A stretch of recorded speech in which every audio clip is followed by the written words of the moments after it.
Audio Literature presents A Separate Reality by Carlos Castaneda, read by Peter Coyote.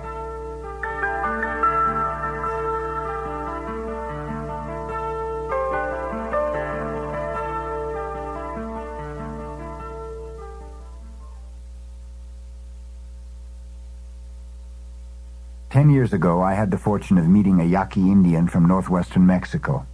I call him Don Juan. In Spanish, don is an appellative used to denote respect. I made Don Juan's acquaintance under the most fortuitous circumstances. I was sitting with Bill, a friend of mine, in a bus depot in a border town in Arizona. We were very quiet. In the late afternoon, the summer heat seemed unbearable. Suddenly he leaned over and tapped me on the shoulder. "There's the man I told you about," he said in a low voice. He nodded casually toward the entrance. An old man had just walked in. "What did you tell me about him?" I asked. "He's the Indian that knows about peyote, remember?" Don Juan and I became friends, and for a year I paid him innumerable visits. I found his manner very reassuring and his sense of humor superb. But above all, I felt there was a silent consistency about his acts, a consistency which was thoroughly baffling to me. I felt a strange delight in his presence, and at the same time I experienced a strange discomfort. His mere company forced me to make a tremendous reevaluation of my models of behavior. I had been reared, perhaps like everyone else, to have a readiness to accept man as an essentially weak and fallible creature. What impressed me about Don Juan was the fact that he did not make a point of being weak and helpless. And just being around him ensured an unfavorable comparison between his way of behaving and mine. In 1961, a year after our first meeting, Don Juan disclosed to me that he had a secret knowledge of medicinal plants. He told me he was a brujo. The Spanish word brujo can be rendered in English as sorcerer, medicine man, curer. From that point on, the relation between us changed. I became his apprentice, and for the next 4 years he endeavored to teach me the mysteries of sorcery. I have written about that apprenticeship in the teachings of Don Juan, a Yaqui way of knowledge. Don Juan's method of teaching required an extraordinary effort on the part of the apprentice. In fact, the degree of participation and involvement needed was so strenuous that by the end of 1965 I had to withdraw from the apprenticeship. I can say now, with the perspective of the 5 years that have elapsed, that at that time Don Juan's teachings had begun to pose a serious threat to my idea of the world. I had begun to lose the certainty which all of us have that the reality of everyday life is something we can take for granted. At the time of my withdrawal, I was convinced that my decision was final. I did not want to see Don Juan ever again. However, in April of 1968, an early copy of my book was made available to me, and I felt compelled to show it to him. I paid him a visit. April 2nd, 1968. Don Juan looked at me for a moment and did not seem at all surprised to see me, even though it had been more than 2 years since I last visited him. He put his hand on my shoulder and smiled gently and said that I looked different, that I was getting fat and soft. I had brought him a copy of my book. Without any preliminaries, I took it out of my briefcase and handed it to him. "It's a book about you, Don Juan," I said. He took it and flipped through the pages as if they were a deck of cards. He liked the green color on the dust jacket and the height of the book. He felt the cover with his palms, turned it around a couple of times, and then handed it back to me. I felt a great surge of pride. "I want you to keep it," I said. He shook his head with a silent laugh. "I better not," he said, and then added with a broad smile, "You know what we do with paper in Mexico." I laughed. I thought his touch of irony was beautiful. My visit to Don Juan started a new cycle. I had no trouble falling back again into my old pattern of enjoying his sense of drama and his humor and his patience with me. I definitely felt that I had to visit him more often. Not to see Don Juan was indeed a great loss for me. May 21st, 1968. Nothing out of the ordinary happened during my trip to see Don Juan. The temperature in the desert was over 100 degrees and was quite uncomfortable. The heat subsided in the late afternoon, and by the time I arrived at his house in the early evening, there was a cool breeze. I was not very tired, so we sat in his room and talked. I felt comfortable and relaxed, and we talked for hours. We were talking about Oaxaca. I told Don Juan that once I had arrived in the city on a day when market was open. a day when scores of Indians from all over the area flocked to town to sell food and all kinds of trinkets. I mentioned that I was particularly interested in a man who was selling medicinal plants. He carried a wooden kit in which he kept a number of small jars with dry, shredded plants, and he stood in the middle of the street holding one jar, yelling a very peculiar sing-song. "I bring here," he would say, "for fleas, flies, mosquitoes, and lice, also for pigs, horses, goats, and cows. I have here for all the maladies of man, the mumps, the measles, rheumatism, and gout. I bring here for the heart, the liver, the stomach, and the loin. Come near, ladies and gentlemen. I bring here for fleas, flies, mosquitoes, and lice." I had listened to him for a long time. His format consisted of enumerating a long list of man's diseases for which he claimed to have a cure. The device he used to give rhythm to his sing-song was to pause after naming a set of 4. Don Juan said that he also used to sell herbs in the market in Oaxaca when he was young.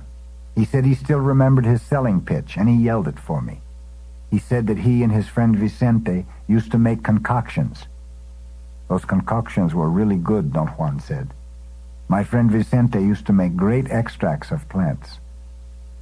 I told Don Juan that once during one of my trips to Mexico I had met his friend Vicente. Don Juan seemed to be surprised and wanted to know more about it. I was driving through Durango at that time and remembered that Don Juan had once told me I should pay a visit to his friend who lived there. I looked for him and found him and talked to him for a while. Before I left, he gave me a sack with some plants and a series of instructions for replanting one of them. I stopped on my way to the town of Aguascalientes. I made sure that there were no people around. For at least 10 minutes I had been watching the road and surrounding areas. There had not been any houses in sight, nor cattle grazing alongside the road. I stopped on the top of a small hill. From there I could see the road ahead and behind me. It was deserted in both directions as far into the distance as I could see. I waited for a few minutes to orient myself and to remember Don Vicente's instructions. I took one of the plants, walked into a field of cacti on the east side of the road, and planted it as Don Vicente had instructed me. I had with me a bottle of mineral water with which I intended to sprinkle the plant. I tried to open it by hitting the cap with a small iron bar I had used as a digging stick, but the bottle exploded and a glass sliver nicked my upper lip and made it bleed. I walked back to my car to get another bottle of mineral water. As I was getting it out of my trunk, a man driving a VW station wagon stopped and asked me if I needed help. I said that everything was all right, and he drove away. I returned to water the plant, and then I started back toward my car. When I was perhaps 100 feet away, I heard some voices. I hurried down a slope onto the highway and found 3 Mexicans at the car, 2 men and 1 woman. One of the men was sitting on the front bumper. He was perhaps in his late 30s, of medium height with black curly hair. He was carrying a bundle on his back and was wearing old slacks and a worn-out pinkish shirt. His shoes were untied and perhaps too big for his feet. They seemed to be loose and uncomfortable. He was sweating profusely. The other man was standing about 20 feet away from the car. He was small-boned and shorter than the other man, and his hair was straight and combed backwards. He carried a smaller bundle and was older, perhaps in his late 40s. His clothes were in better condition. He had on a dark blue jacket, light blue slacks, and black shoes. He was not perspiring at all and seemed aloof, uninterested. The woman appeared to be also in her 40s. She was fat and had a very dark complexion. She wore black capris, a white sweater, and black pointed shoes. She did not carry a bundle, but was holding a portable transistor radio. She seemed to be very tired, and her face was covered with beads of perspiration. When I approached them, the younger man and the woman accosted me. They wanted a ride. I told them I did not have any space in my car. I showed them that the back seat was loaded to capacity and there was really no room left. The man suggested that if I drove slow, they could go perched on the back bumper or lying across the front fender. I thought the idea was preposterous, yet there was such an urgency in their plea that I felt very sad and ill at ease. I gave them some money for their bus fare. The younger man took the bills and thanked me, but the older man turned his back disdainfully. "I want transportation," he said. "I'm not interested in money." Then he turned to me. "Can't you give us some food or water?" he asked. I really had nothing to give them. They stood there looking at me for a moment, and then they began to walk away. I got into my car and tried to start the motor. The heat was very intense, and the motor seemed to be flooded. The younger man stopped when he heard the starter grinding and came back and stood behind my car ready to push it. I felt a tremendous apprehension. I was actually panting desperately. The motor finally ignited and I zoomed away. After I'd finished relating this, Don Juan remained pensive for a long time. "Why haven't you told me this before?" he said without looking at me. I didn't know what to say. I shrugged my shoulders and told him that I never thought it was important. "It's damn important," he said. "Vicente is a first-rate sorcerer. He gave you something to plant because he had his reasons. And if you encountered 3 people who seemed to have popped out of nowhere right after you had planted it, there was a reason for that too. But only a fool like you would disregard the incident and think it wasn't important." Don Juan shook his head from side to side and in a half-kidding tone expressed his bewilderment at what he called my baffling good luck. He said that my visiting Don Vicente was like walking into a lion's den armed with a twig. "You're a damn fool," he said, and looked stern for a moment. "But I followed Don Vicente's instructions to the letter." "So what? Don't you understand that to follow his instructions was meaningless?" "Why?" "Because those instructions were designed for someone who could see, not for an idiot who got out with his life just by sheer luck. You went to see Vicente without preparation. He liked you and gave you a gift, and that gift could easily have cost you your life." "But why did he give me something so serious? If he's a sorcerer, he should have known that I don't know anything." "No, he couldn't have seen that. You look as though you know, but you don't know much, really." I said I was sincerely convinced that I had never misrepresented myself, or at least not deliberately. He was quiet for some time, then he shrugged his shoulders and smiled. "It's useless to complain," he said, "and yet it's so difficult not to. Gifts of power happen so rarely in one's life. They're unique and precious. Take me, for instance. Nobody has ever made me such a gift. There are few people, to my knowledge, who ever had one. To waste something so unique is a shame." "I see what you mean, Don Juan," I said. "Is there anything I can do now to salvage the gift?" He laughed and repeated several times, "To salvage the gift." "That sounds nice," he said. "I like that. Yet there isn't anything one can do to salvage your gift." May 25th, 1968. Don Juan spent nearly all his time today showing me how to assemble trapping devices for small animals. We had been cutting and cleaning branches nearly all morning. There were many questions in my mind. I had to talk to him while we worked, but he had made a joke and said that of the 2 of us, only I could move my hands and my mouth at the same time.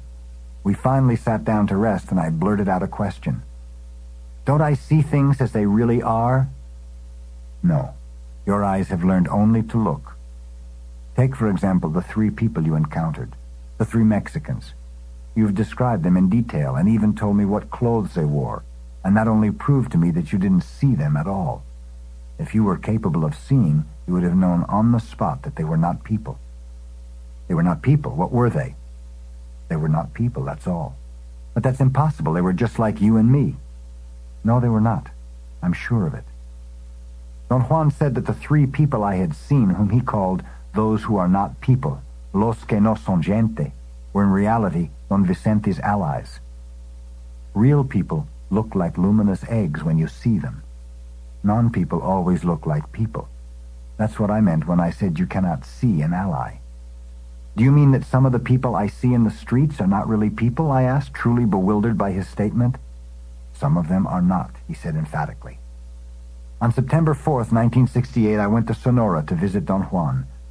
Following a request he had made during my previous visit to him, I stopped on the way in Hermosillo to buy him a non-commercial tequila called Bocanora.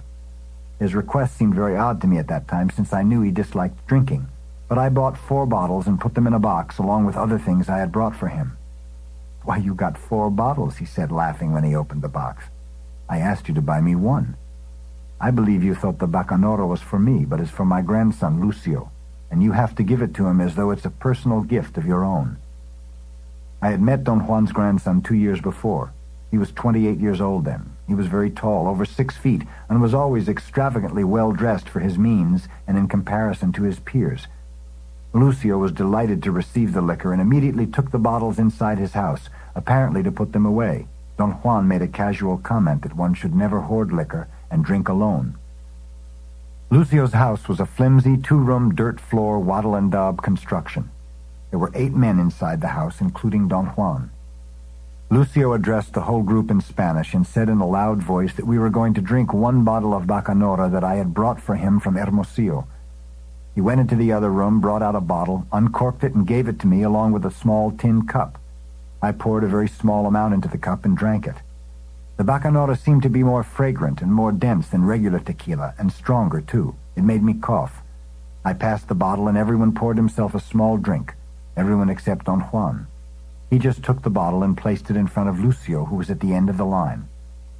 All of them made lively comments about the rich flavor of that particular bottle, and all of them agreed that the liquor must have come from the high mountains of Chihuahua. The bottle went around a second time.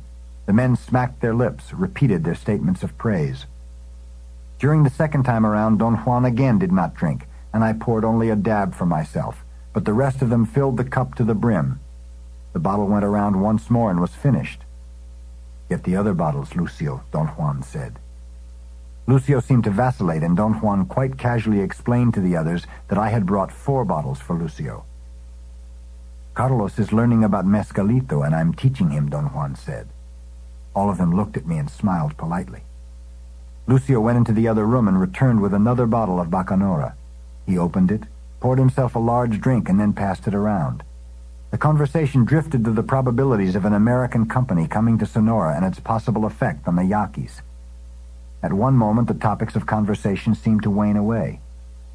Don Juan turned to me and said loudly, "Why don't you tell the guys here about your encounters with mezcalito?" "Is mezcalito peyote, Grandpa?" Lucio asked curiously. "Some people call it that way," Don Juan said dryly. "I prefer to call it mezcalito." "That confounded thing causes madness," said Gennaro, a tall, husky, middle-aged man. "I think it's stupid to say that mezcalito causes madness," Don Juan said softly. "Because if that were the case, Carlos would be in a straitjacket this very moment instead of being here talking to you. He has taken it, and look at him. He's fine." Bajea smiled and replied shyly, "Who can tell?" And everybody laughed. "Look at me then," Don Juan said. "I've known mezcalito nearly all my life, and it has never hurt me."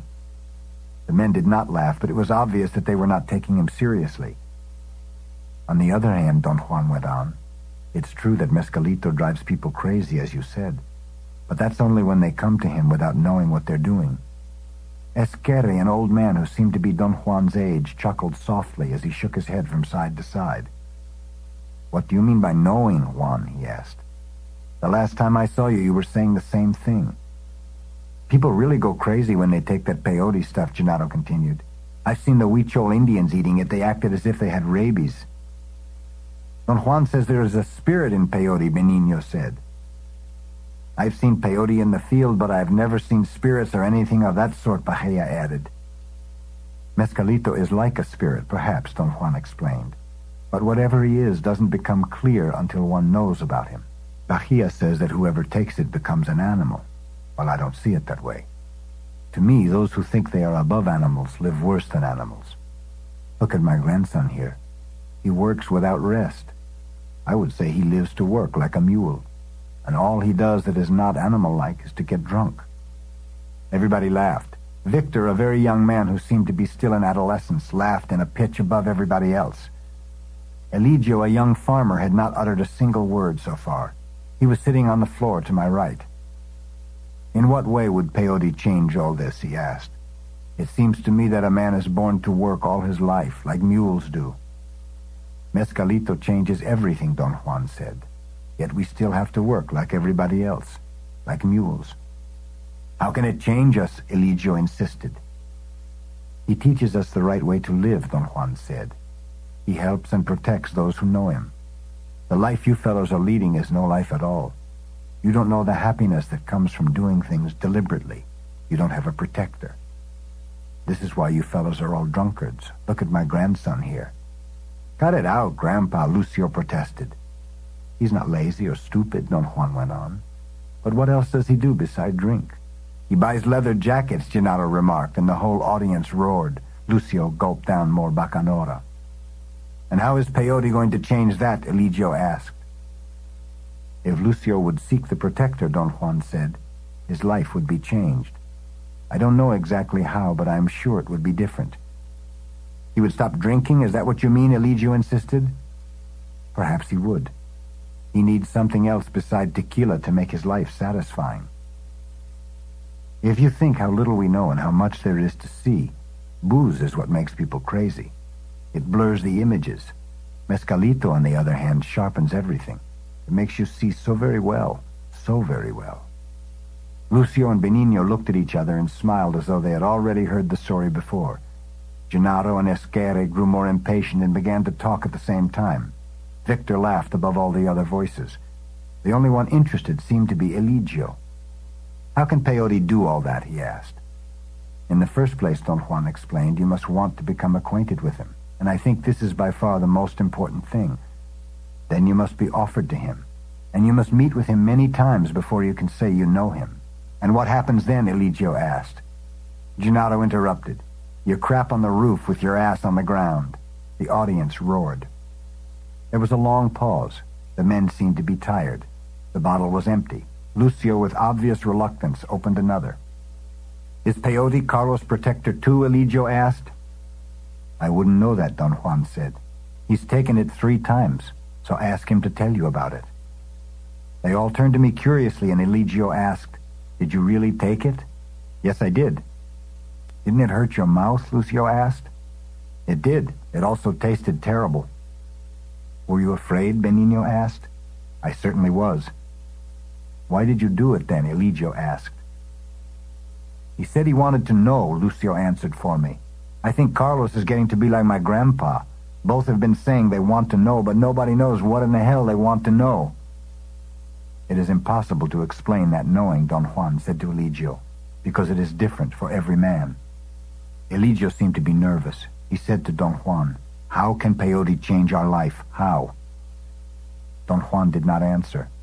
He stared fixedly at Eligio for a moment and then began to sing in Yaqui. It was not a song proper, but a short recitation. We remained quiet for a long time. Then I asked Don Juan to translate the Yaqui words for me. "That was only for Yaquis," he said matter-of-factly. I felt dejected. I was sure he had said something of great importance.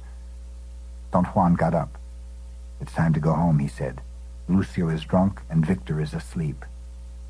September 16th, 1968. Don Juan and I sat quietly for a very long time. He seemed to be tired. I broke the silence and asked him about Eligio. Don Juan did not speak for a long time. He seemed to have become engulfed by thoughts. "My setup was for Lucio," he said, "and I found Eligio instead. I knew it was useless, but when we like someone, we should properly insist, as though it were possible to remake men. Lucio had courage when he was a little boy, and then he lost it along the way." He said that Lucio had always been his great concern, and that at one time they had lived together and were very close. But Lucio became gravely ill when he was 7, and Don Juan's son, a devout Catholic, made a vow to the Virgin of Guadalupe that Lucio would join a sacred dancing society if his life were spared. Lucio recovered and was forced to carry out the promise. He lasted 1 week as an apprentice, and then made up his mind to break the vow. He thought he would have to die as a result of it, braced himself, and for a whole day he waited for death to come. Everybody made fun of the boy, and the incident was never forgotten. October 4th, 1968. At a certain moment today, I asked Don Juan if he minded talking a bit more about seeing. "If you want to see, you have to let the smoke guide you," he said emphatically. "I won't talk about this anymore." I was helping him clean some dry herbs. We worked in complete silence for a long time. At a given moment, I brought up a question to him in a sort of compulsive, almost belligerent outburst. "How does a man of knowledge exercise controlled folly when it comes to the death of a person he loves?" I asked. Don Juan was taken aback by my question and looked at me quizzically. "Take your grandson, Lucio," I said. "Would your acts be controlled folly at the time of his death?" "Take my son, Eulalio. That's a better example," Don Juan replied calmly. He was crushed by rocks while working in the construction of the Pan American Highway. My acts toward him at the moment of his death were controlled folly. When I came down to the blasting area, he was almost dead, but his body was so strong that it kept on moving and kicking. I stood in front of him and told the boys in the road crew not to move him anymore. They obeyed me and stood there surrounding my son, looking at his mangled body. I stood there too, but I did not look. I shifted my eyes so I would see, his personal life disintegrating, expanding uncontrollably beyond its limits, like a fog of crystals, because that is the way life and death mix and expand. That is what I did at the time of my son's death. That's all one could ever do, and that is controlled folly. Had I looked at him, I would have watched him becoming immobile, and I would have felt a cry inside of me because never again would I look at his fine figure pacing the earth. I saw his death instead, and there was no sadness, no feeling. His death was equal to everything else. Don Juan was quiet for a moment. He seemed to be sad, but then he smiled and tapped my head. I thought about the people I loved myself, and a terribly oppressive wave of self-pity enveloped me. "Lucky you, Don Juan," I said. "You can shift your eyes while I can only look." He found my statement funny and laughed. "Lucky? Bull," he said. "It's hard work." Just as we were getting into my car to start on a trip to central Mexico on October 5th, 1968, Don Juan stopped me. "I have told you before," he said with a serious expression, "that one should never reveal the name nor the whereabouts of a sorcerer. I believe you understood that you should never reveal my name nor the place where my body is. Now I'm going to ask you to do the same with a friend of mine, a friend you will call Gennaro. We are going to his house. We'll spend some time there." I assured Don Juan that I had never betrayed his confidence. "I know that," he said without changing his serious expression. "Yet I'm concerned with your becoming thoughtless." I protested, and Don Juan said his aim was only to remind me that every time one was careless in matters of sorcery, one was playing with an imminent and senseless death that could be averted by being thoughtful and aware. "We will not touch upon this matter any longer," he said. "Once we leave my house, we will not mention Gennaro, nor will we think about him. I want you to put your thoughts in order now. When you meet him, you must be clear and have no doubts in your mind." "What kind of doubts are you referring to, Don Juan?" "Any kind of doubts whatever. When you meet him, you ought to be crystal clear. He will see you." His strange admonitions made me very apprehensive. I mentioned that perhaps I should not meet his friend at all, but only drive to the vicinity of his friend's house and leave him there. "What I've told you was only a precaution," he said. "You've met one sorcerer already, Vicente, and he nearly killed you. Watch out this time." After we arrived in central Mexico, it took us 2 days to walk from where I left my car to his friend's house, a little shack perched on the side of a mountain. Don Juan's friend was at the door as if he had been waiting for us. "You're welcome to my humble little shack," he said apologetically in Spanish. His words were a polite formula I had heard before in various rural areas of Mexico. Yet as he said the words, he laughed joyously for no overt reason, and I knew he was exercising his controlled folly. He did not care in the least that his house was a shack. I liked Don Gennaro very much. For the next 2 days we went into the mountains to collect plants. Don Juan, Don Gennaro, and I left each day at the crack of dawn. We returned to the house in the late afternoon, and both days I was so tired that I fell asleep immediately. The third day, however, was different. The three of us worked together, and Don Juan asked Don Gennaro to teach me how to select certain plants. We returned around noon, and the old men sat for hours in front of the house in complete silence, as if they were in a state of trance. "You must talk to the plants before you pick them," Don Juan said. He dropped his words casually and repeated his statement 3 times, as if to catch my attention. Nobody had said a word until he spoke. It was late in the afternoon. Don Juan was sitting on a flat rock facing the western mountains. Don Gennaro was sitting by him on a straw mat with his face toward the north. Don Juan had told me the first day we were there that those were their positions, and that I had to sit on the ground at any place opposite to both of them. Don Gennaro was staring at me. I was taking notes, and that seemed to baffle him. He smiled at me, shook his head, and said something to Don Juan. Don Juan shrugged his shoulders. I glanced at Don Gennaro and saw him performing a most unusual act. He was standing on his head without the aid of his arms or hands, and his legs were crossed as if he were sitting. The sight was so incongruous that it made me jump. When I realized he was doing something almost impossible from the point of view of body mechanics, he had gone back again to a normal sitting position. Don Juan, however, seemed to be cognizant of what was involved and celebrated Don Gennaro's performance with roaring laughter. Don Gennaro seemed to have noticed my confusion. He clapped his hands a couple of times and rolled on the ground again. Apparently, he wanted me to watch him.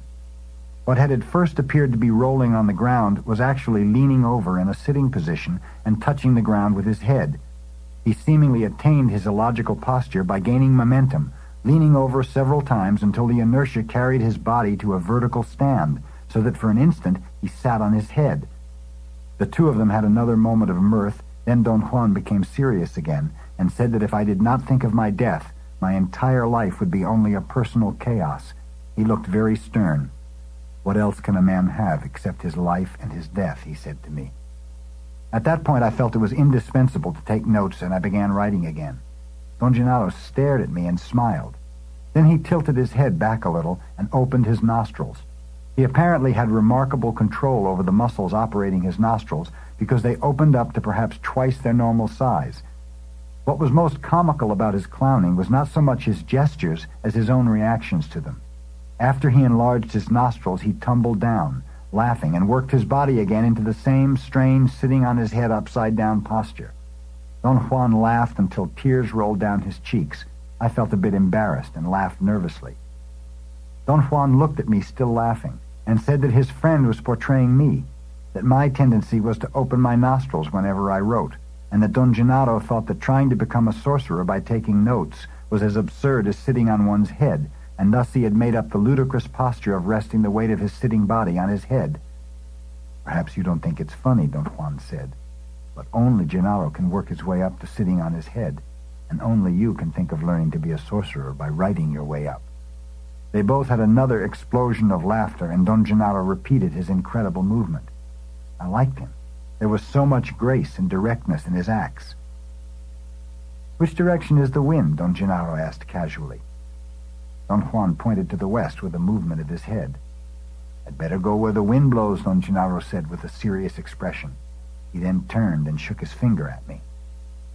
"And don't you pay any attention if you hear strange noises," he said. "When Gennaro shits, the mountains tremble." He leaped into the bushes, and a moment later I heard a very strange noise, a deep, unearthly rumble. I did not know what to make of it. I looked at Don Juan for a clue, but he was doubled over with laughter. October 17th, 1968. I don't remember what prompted Don Gennaro to tell me about the arrangement of the other world, as he called it. When he had finished talking, Don Juan looked at me and smiled knowingly.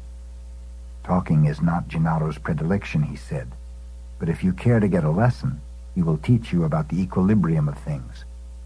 Don Gennaro nodded affirmatively. He puckered up his mouth and closed his eyelids halfway. I thought his gesture was delightful. Don Gennaro stood up, and so did Don Juan. "All right," Don Gennaro said. "Let's go then. We could go and wait for Nestor and Pablito. They're through now. On Thursdays, they're through early." Both of them got into my car. Don Juan sat in the front. I did not ask them anything, but simply started the engine. Don Juan directed me to a place he said was Nestor's home. Don Gennaro went into the house, and a while later came out with Nestor and Pablito, two young men who were his apprentices. They all got in my car, and Don Juan told me to take the road toward the western mountains. We left my car on the side of the dirt road and walked along the bank of a river, which was perhaps 15 or 20 feet across, to a waterfall that was visible from where I had parked. It was late afternoon. The scenery was quite impressive. We stopped at the bottom of the waterfall. It was perhaps 150 feet high. The roar was very loud. Don Gennaro fastened a belt around his waist. He had at least 7 items hanging from it. They looked like small gourds. The belt seemed to be made of woven strips of leather. I could not see whether he tied it or buckled it. Don Gennaro walked toward the waterfall. Don Juan manipulated a round rock into a steady position and sat down on it. The other 2 young men did the same with some rocks and sat down to his left. Don Juan pointed to the place next to him on his right side and told me to bring a rock and sit by him. "We must make a line here," he said, showing me that the 3 were sitting in a row. By then, Don Gennaro had reached the very bottom of the waterfall and had begun climbing a trail on the right side of it. From where we were sitting, the trail looked fairly steep. There were lots of shrubs he used as railings. At one moment, he seemed to lose his footing and almost slid down as if the dirt were slippery. A moment later, the same thing happened, and the thought crossed my mind that perhaps Don Gennaro was too old to be climbing. I saw him slipping and stumbling several times before he reached the spot where the trail ended. Don Juan was looking straight at Don Gennaro. His gaze was fixed. His eyelids were half closed. He was sitting very erect with his hands resting between his legs on the edge of the rock. Don Gennaro had climbed quite a way on the rocky wall. At the moment I looked, he was perched on a ledge, inching his way slowly to circumvent a huge boulder. His arms were spread as if he were embracing the rock. He moved slowly toward his right, and suddenly he lost his footing. I gasped involuntarily. For a moment his whole body hung in the air. I was sure he was going to fall, but he did not. His right hand had grabbed onto something, and very agilely his feet went back on the ledge again. But before he moved on, he turned to us and looked. It was only a glance. There was, however, such a stylization to the movement of turning his head that I began to wonder. I remembered then that he had done the same thing, turning to look at us every time he slipped. I had thought that Don Gennaro must have felt embarrassed by his clumsiness and turned to see if we were looking. He climbed a bit more toward the top, suffered another loss of footing, and hung perilously on the overhanging rock face. This time he was supported by his left hand. When he regained his balance, he turned and looked at us again. He slipped twice more before he reached the top. From where we were sitting, the crest of the waterfall seemed to be 20 to 25 feet across. Don Gennaro stood motionless for a moment. I wanted to ask Don Juan what Don Gennaro was going to do up there, but Don Juan seemed to be so absorbed in watching that I did not dare disturb him. Suddenly, Don Gennaro jumped onto the water. It was such a thoroughly unexpected action that I felt a vacuum in the pit of my stomach. It was a magnificent, outlandish leap. For a second I had the clear sensation that I had seen a series of superimposed images of his body making an elliptical flight to the middle of the stream. When my surprise receded, I noticed that he had landed on a rock on the edge of the fall, a rock which was barely visible from where we were sitting. He stayed perched there for a long time. He seemed to be fighting the power of the onrushing water. Twice he hung over the precipice, and I could not determine what he was clinging to. He gained his balance and squatted on the rock. Then he leaped again like a tiger. I could barely see the next rock where he landed. It was like a small cone on the very edge of the fall. He remained there almost 10 minutes. He was motionless. His immobility was so impressive to me that I was shivering. I wanted to get up and walk around. Don Juan noticed my nervousness and told me imperatively to be calm. Don Gennaro's stillness plunged me into an extraordinary and mysterious terror. I felt that if he remained perched there any longer, I could not control myself. Suddenly he jumped again, this time all the way to the other bank of the waterfall. He landed on his feet and hands like a feline. He remained in a squat position for a moment, then he stood up and looked across the fall to the other side and then down at us. He stayed dead still, looking at us. His hands were clasped at his sides as if he were holding on to an unseen railing. There was something truly exquisite about his posture. His body seemed so nimble, so frail. I thought that Don Gennaro, with his headband and feathers, his dark poncho, and his bare feet, was the most beautiful human being I had ever seen.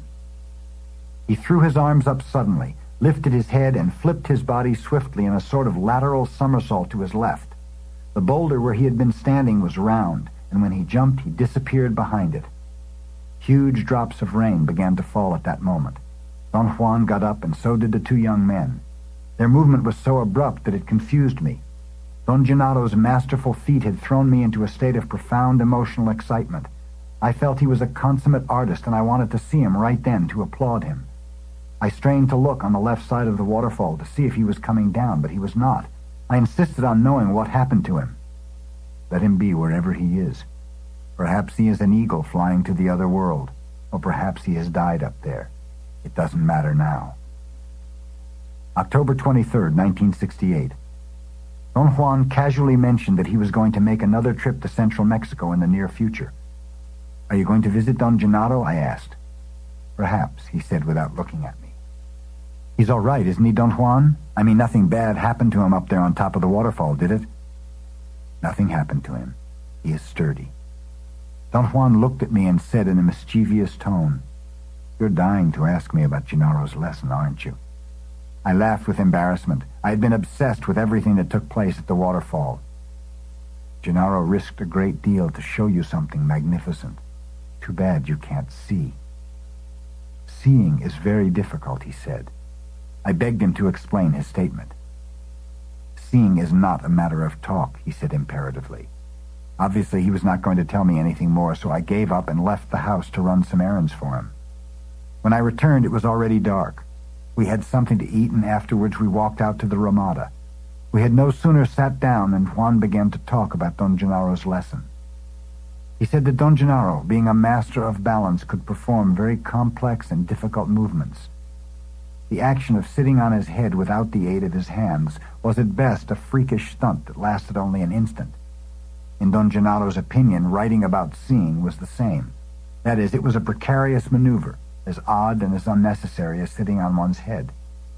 Don Juan peered at me in the dark and in a very dramatic tone said that while Don Gennaro was horsing around sitting on his head, I was on the very verge of seeing. Don Gennaro noticed it and repeated his maneuvers over and over to no avail, because I had lost the thread right away. Don Juan said that afterwards Don Gennaro, moved by his personal liking for me, attempted in a very dramatic way to bring me back to that verge of seeing. After very careful deliberation, he decided to show me a feat of equilibrium by crossing the waterfall. He felt that the waterfall was like the edge on which I was standing, and was confident I could also make it across. Don Juan then explained Don Gennaro's feat. He said that he had already told me that human beings were, for those who saw, luminous beings composed of something like fibers of light, which rotated from the front to the back and maintained the appearance of an egg. He said that he had also told me that the most astonishing part of the egg-like creatures was a set of long fibers that came out of the area around the navel. Don Juan said that those fibers were of the utmost importance in the life of a man. Those fibers were the secret of Don Gennaro's balance, and his lesson had nothing to do with acrobatic jumps across the waterfall. His feat of equilibrium was in the way he used those tentacle-like fibers. Don Juan dropped the subject as suddenly as he had started it and began to talk about something thoroughly unrelated. October 24th, 1968. I cornered Don Juan and told him I intuitively felt that I was never going to get another lesson in equilibrium, and that he had to explain to me all the pertinent details which I would otherwise never discover by myself. Don Juan said I was right, insofar as knowing that Don Gennaro would never give me another lesson. "What else do you want to know?" he asked. "What are those tentacle-like fibers, Don Juan?" "They are the tentacles that come out of a man's body, which are apparent to any sorcerer who sees. Sorcerers act toward people in accordance to the way they see their tentacles. Weak persons have very short, almost invisible fibers. Strong persons have bright, long ones. Gennaro's, for instance, are so bright that they resemble thickness. You can tell from the fibers if a person is healthy, or if he is sick, or if he is mean, or kind, or treacherous. You can also tell from the fibers if a person can see. Here is a baffling problem. When Gennaro saw you, he knew, just like my friend Vicente did, that you could see. When I see you, I see that you can see, and yet I know myself that you can't. How baffling. Gennaro couldn't get over that. I told him that you were a strange fool. I think he wanted to see that for himself and took you to the waterfall." "You think everything in the world is simple to understand," he said, "because everything you do is a routine that is simple to understand. At the waterfall, when you looked at Gennaro moving across the water, you believed that he was a master of somersaults, because somersaults was all you could think about, and that is all you will ever believe he did. Yet Gennaro never jumped across that water. If he had jumped, he would have died. Gennaro balanced himself on his superb, bright fibers. He made them long enough so that he could, let's say, roll on them across the waterfall. He demonstrated the proper way to make those tentacles long and how to move them with precision. Pablito saw nearly all of Gennaro's movements. Nestor, on the other hand, saw only the most obvious maneuvers. He missed the delicate details. But you saw nothing. If you could see," he said, "it would have been obvious to you from the first step that Gennaro took that he was not slipping as he went up the side of the waterfall. He was loosening his tentacles. Twice he made them go around boulders and held to the sheer rock like a fly. When he got to the top and was ready to cross the water, he focused them onto a small rock in the middle of the stream, and when they were secured there, he let the fibers pull him. Gennaro never jumped. Therefore he could land on the slippery surfaces of small boulders at the very edge of the water. His fibers were at all times neatly wrapped around every rock he used. He did not stay on the first boulder very long because he had the rest of his fibers tied onto another one, even smaller, at the place where the onrush of water was the greatest. His tentacles pulled him again, and he landed on it. That was the most outstanding thing he did. The surface was too small for a man to hold on to, and the onrush of the water would have washed his body over the precipice had he not had some of his fibers still focused on the first rock. He stayed in that second position for a long time, because he had to draw out his tentacles again and send them across to the other side of the fall. When he had them secured, he had to release the fibers focused on the first rock. That was very tricky. Perhaps only Gennaro could do that. He nearly lost his grip, or maybe he was only fooling us. We'll never know that for sure. Personally, I really think he nearly lost his grip. I know that because he became rigid and sent out a magnificent shoot like a beam of light across the water. I feel that beam alone could have pulled him through. When he got to the other side, he stood up and let his fibers glow like a cluster of lights. That was the one thing he did just for you. If you had been able to see, you would have seen that. Gennaro stood there looking at you, and then he knew that you had not seen. Don Juan was not at his house when I arrived there at midday on November 8th, 1968. I had no idea where to look for him, so I sat and waited. For some unknown reason, I knew he would soon be home. A short while later, Don Juan walked into his house. He nodded at me. We exchanged greetings. He seemed to be tired and lay down on his mat. He yawned a couple of times. The idea of seeing had become an obsession with me, and I had made up my mind to use his hallucinogenic smoking mixture again. It had been a terribly difficult decision to make, so I still wanted to argue the point a bit further. "I want to learn to see, Don Juan," I said bluntly, "but I really don't want to take anything. I don't want to smoke your mixture.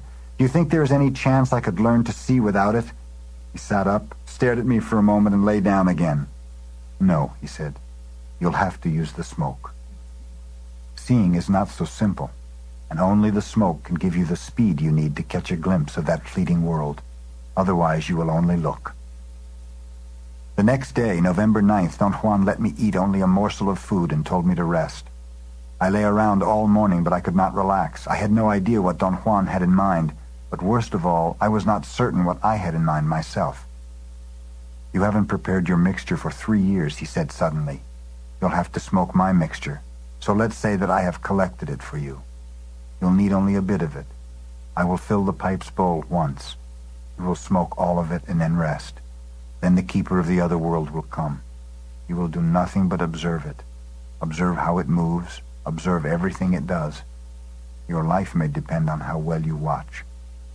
Don Juan flatly refused to involve himself in conversation, but I was too nervous to stop talking, and I insisted desperately that he tell me about this guardian.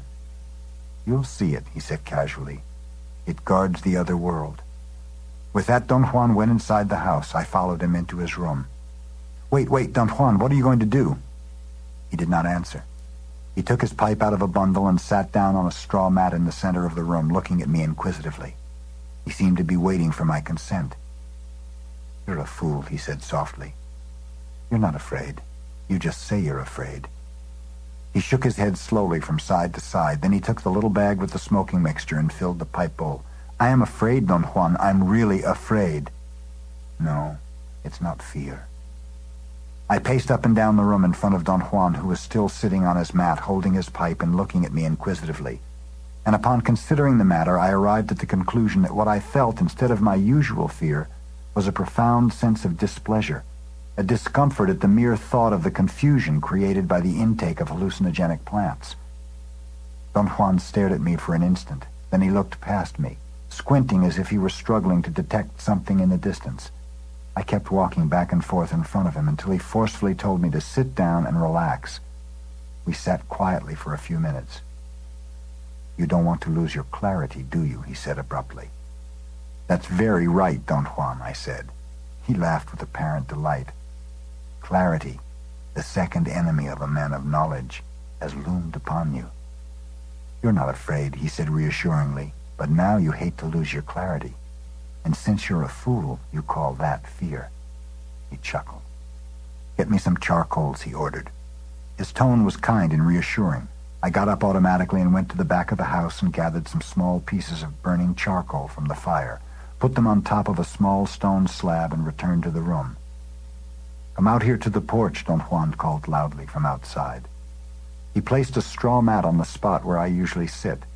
I put the charcoals next to him and he blew on them to activate the fire. I was about to sit down, but he stopped me and told me to sit on the right edge of the mat. He then put a piece of charcoal in the pipe and handed it to me. I took it. I was amazed at the silent forcefulness with which Don Juan had steered me.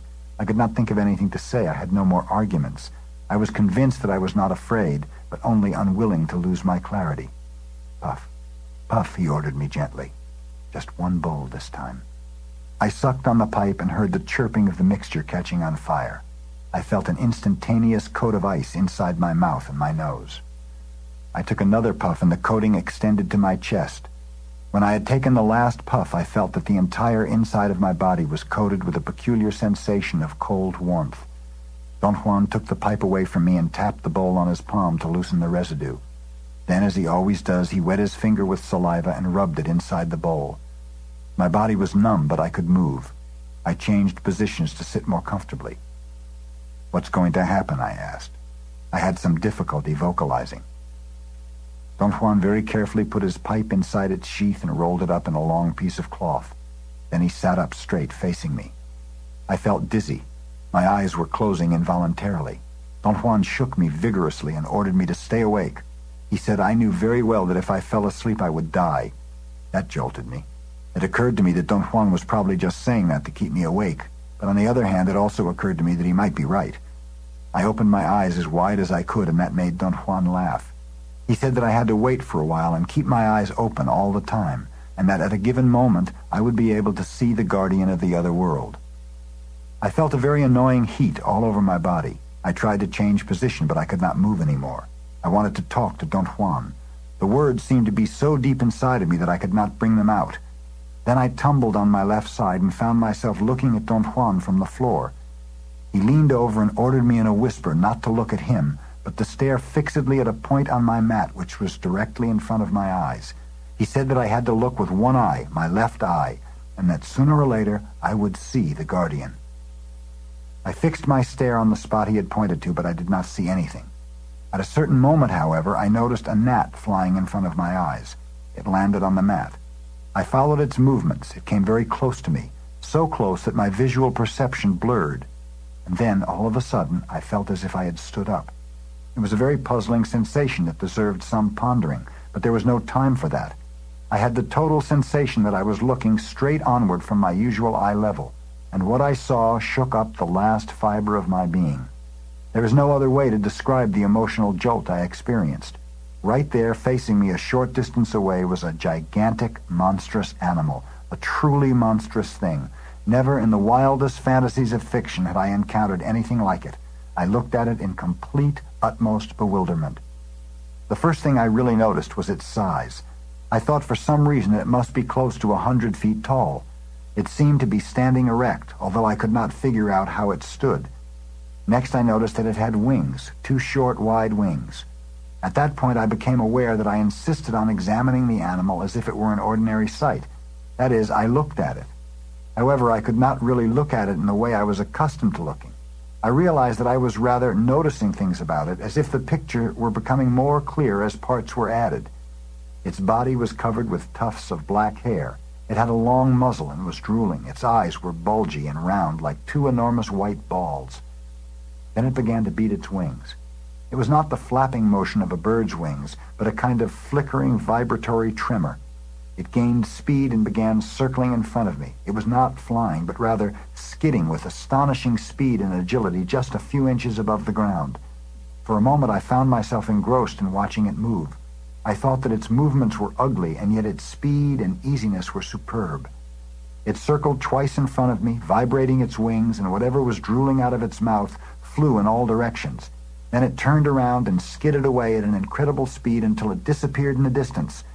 I stared fixedly in the direction it had gone because there was nothing else I could do. I had a most peculiar sensation of being incapable of organizing my thoughts coherently. I could not move away. It was as if I were glued to the spot. Then I saw something like a cloud in the distance. An instant later, the gigantic beast was circling again at full speed in front of me. Its wings cut closer and closer to my eyes until they hit me. I felt that its wings had actually hit whatever part of me was there. I yelled with all my might in the midst of one of the most excruciating pains I have ever had. The next thing I knew, I was seated on my mat, and Don Juan was rubbing my forehead. He rubbed my arms and legs with leaves, then he took me to an irrigation ditch behind his house, took off my clothes and submerged me completely, then pulled me out and submerged me over and over again. As I lay on the shallow bottom of the irrigation ditch, Don Juan pulled up my left foot from time to time and tapped the sole gently. After a while, I felt a ticklishness. He noticed it and said that I was all right. I put on my clothes and we returned to his house. I sat down again on my straw mat and tried to talk, but I felt I could not concentrate on what I wanted to say, although my thoughts were very clear. I was amazed to realize how much concentration was necessary to talk. I also noticed that in order to say something, I had to stop looking at things. I had the impression that I was entangled at a very deep level, and when I wanted to talk, I had to surface like a diver. I had to ascend as if pulled by my words. Twice I went as far as clearing my throat in a fashion which was perfectly ordinary. I could have said then whatever I wanted to, but I did not. I preferred to remain at the strange level of silence where I could just look. I had the feeling that I was beginning to tap what Don Juan had called seeing, and that made me very happy. Afterwards, Don Juan gave me some soup and tortillas and ordered me to eat. I was able to eat without any trouble and without losing what I thought to be my power of seeing. I focused my gaze on everything around me. I was convinced I could see everything, and yet the world looked the same to the best of my assessment. I struggled to see until it was quite dark. I finally got tired and lay down and went to sleep. I woke up when Don Juan covered me with a blanket. I had a headache and was sick to my stomach. After a while, I felt better and slept soundly until the next day. In the morning, I was myself again. I asked Don Juan eagerly, "What happened to me?" Don Juan laughed coyly. "You went to look for the keeper, and of course you found it," he said. November 12, 1968. This morning, Don Juan and I went to the nearby hills to collect plants. We walked about 6 miles on extremely rough terrain. I became very tired. We sat down to rest at my initiative, and he began a conversation, saying that he was pleased with my progress. Later on, we talked again about the guardian of the other world. "If I believe that whatever I have experienced is actually real," I said, "then the guardian is a gigantic creature that can cause unbelievable physical pain. And if I believe that one can actually travel enormous distances by an act of will, then it's logical to conclude that I could also will the monster to disappear. Is that correct?" "Not exactly," he said. "You cannot will the guardian to disappear. Your will can stop it from harming you, though. Of course, if you ever accomplish that, the road is open to you. You can actually go by the guardian, and there's nothing that it can do, not even whirl around madly. How can I accomplish that? You already know how. All you need now is practice." I told him that we were having a misunderstanding that stemmed from our differences in perceiving the world. "You really know how to talk and say nothing, don't you?" he said, laughing. "I've told you, you have to have an unbending intent in order to become a man of knowledge. But you seem to have an unbending intent to confuse yourself with riddles. You insist on explaining everything as if the whole world were composed of things that can be explained. Now you are confronted with the guardian and with the problem of moving by using your will. Has it ever occurred to you that only a few things in this world can be explained your way? When I say that the guardian is really blocking your passing and could actually knock the devil out of you, I know what I mean. When I say that one can move by one's will, I also know what I mean." Don Juan asked me abruptly if I was planning to leave for home during the weekend. I said I intended to leave Monday morning. We were sitting under his ramada around midday on Saturday, January 18th, 1969, taking a rest after a long walk in the nearby hills. Don Juan got up and went into the house. A few moments later, he called me inside. He was sitting in the middle of his room and had placed my straw mat in front of his. He motioned me to sit down, and without saying a word, he unwrapped his pipe, took it out of its sheath, filled its bowl with his smoking mixture, and lit it. He had even brought into his room a clay tray filled with small charcoals. He did not ask me whether I was willing to smoke. He just handed me the pipe and told me to puff. I did not hesitate. Don Juan had apparently assessed my mood correctly. My overwhelming curiosity about the guardian must have been obvious to him. I did not need any coaxing and eagerly smoked the entire bowl. Don Juan lay down on his side facing me. I felt very content. "It's nice," I said. Don Juan got up hurriedly. "Don't you dare start with this crap," he said forcefully. "Don't talk. You'll waste every bit of energy talking, and then the Guardian will mash you down like you would smash a gnat." He must have thought that his simile was funny because he began to laugh, but he stopped suddenly. "Don't talk. Please, don't talk," he said with a serious look on his face. "I wasn't about to say anything," I said, and I really did not want to say that. Don Juan got up. I saw him walking away toward the back of his house. A moment later, I noticed that a gnat had landed on my mat, and that filled me with a kind of anxiety I had never experienced before. It was a mixture of elation, anguish, and fear. I was totally aware that something transcendental was about to unfold in front of me. A gnat who guarded the other world. It was a ludicrous thought. I felt like laughing out loud. But then I realized that my elation was distracting me, and I was going to miss a transition period I wanted to clarify. In my previous attempt to see the Guardian, I had looked at the gnat first with my left eye, and then I felt that I had stood up and looked at it with both eyes, but I was not aware how that transition had occurred. I saw the gnat whirling around on the mat in front of my face and realized that I was looking at it with both eyes. It came very close. At a given moment, I could not see it with both eyes any longer and shifted the view to my left eye, which was level with the ground. The instant I changed focus, I also felt that I had straightened my body to a fully vertical position, and I was looking at an unbelievably enormous animal. It was brilliantly black. Its front was covered with long, black, insidious hair, which looked like spikes coming through the cracks of some slick, shiny scales. The hair was actually arranged in tufts. Its body was massive, thick and round. Its wings were wide and short in comparison to the length of its body. It had 2 white, bulging eyes and a long muzzle. This time it looked more like an alligator. It seemed to have long ears or perhaps horns, and it was drooling. I strained myself to fix my gaze on it, and then became fully aware that I could not look at it in the same way I ordinarily look at things. I had a strange thought. Looking at the Guardian's body, I felt that every single part of it was independently alive, as the eyes of men are alive. I realized then for the first time in my life that the eyes were the only part of a man that could show to me whether or not he was alive. The Guardian, on the other hand, had 1,000,000 eyes. I thought this was a remarkable finding. Before this experience, I had speculated on the similes that could describe the distortions that rendered a gnat as a gigantic beast, and I had thought that a good simile was as if looking at an insect through the magnifying lens of a microscope. But that was not so. Apparently, viewing the Guardian was much more complex than looking at a magnified insect. The Guardian began to whirl in front of me. At one moment it stopped, and I felt it was looking at me. I noticed then that it made no sound. The dance of the Guardian was silent. The awesomeness was in its appearance, its bulging eyes, its horrendous mouth, its drooling, its insidious hair, and above all, its incredible size. I watched very closely the way it moved its wings, how it made them vibrate without sound. I watched how it skidded over the ground like a monumental ice skater. Looking at that nightmarish creature in front of me, I actually felt elated. I really believed I had discovered the secret of overpowering it. I thought the Guardian was only a moving picture on a silent screen. It could not harm me. It only looked terrifying. The Guardian was standing still, facing me. Suddenly it fluttered its wings and turned around. Its back looked like brilliantly colored armor. Its shine was dazzling, but the hue was nauseating. It was my unfavorable color. The Guardian remained with its back turned to me for a while, and then, fluttering its wings, again skidded out of sight. I was confronted with a very strange dilemma.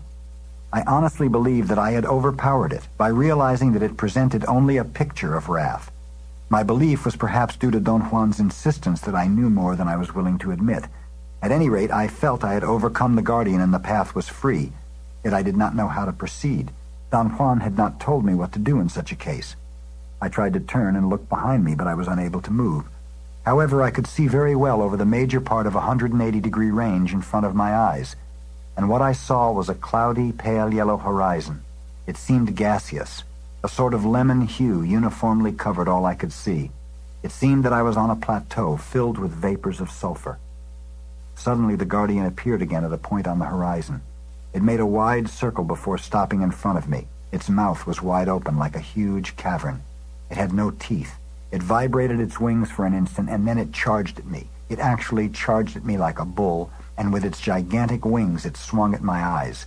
I screamed with pain, and then I flew up, or rather I felt I had ejected myself up and went soaring beyond the Guardian, beyond the yellowish plateau into another world, the the world of men, and I found myself standing in the middle of Don Juan's room. January 19th, 1969. I really thought I had overpowered the guardian, I said to Don Juan. You must be kidding, he said. You must not try to see the guardian ever again. It's not your temperament to cross that plane. Yet I was convinced that you could go through it, but let's not talk about it anymore. This was only one of a variety of roads. For 3 months, Don Juan systematically avoided talking about the guardian. I paid him 4 visits during these months. He involved me in running errands for him every time, and when I had performed the errands, he simply told me to go home. On April 24th, 1969, the 4th time I was at his house, I finally confronted him after we had eaten dinner and were sitting next to his earthen stove. How did I fail, Don Juan? You think about everything. You thought about the guardian, and thus you couldn't overcome it. First, you must live like a warrior. I think you understand that very well.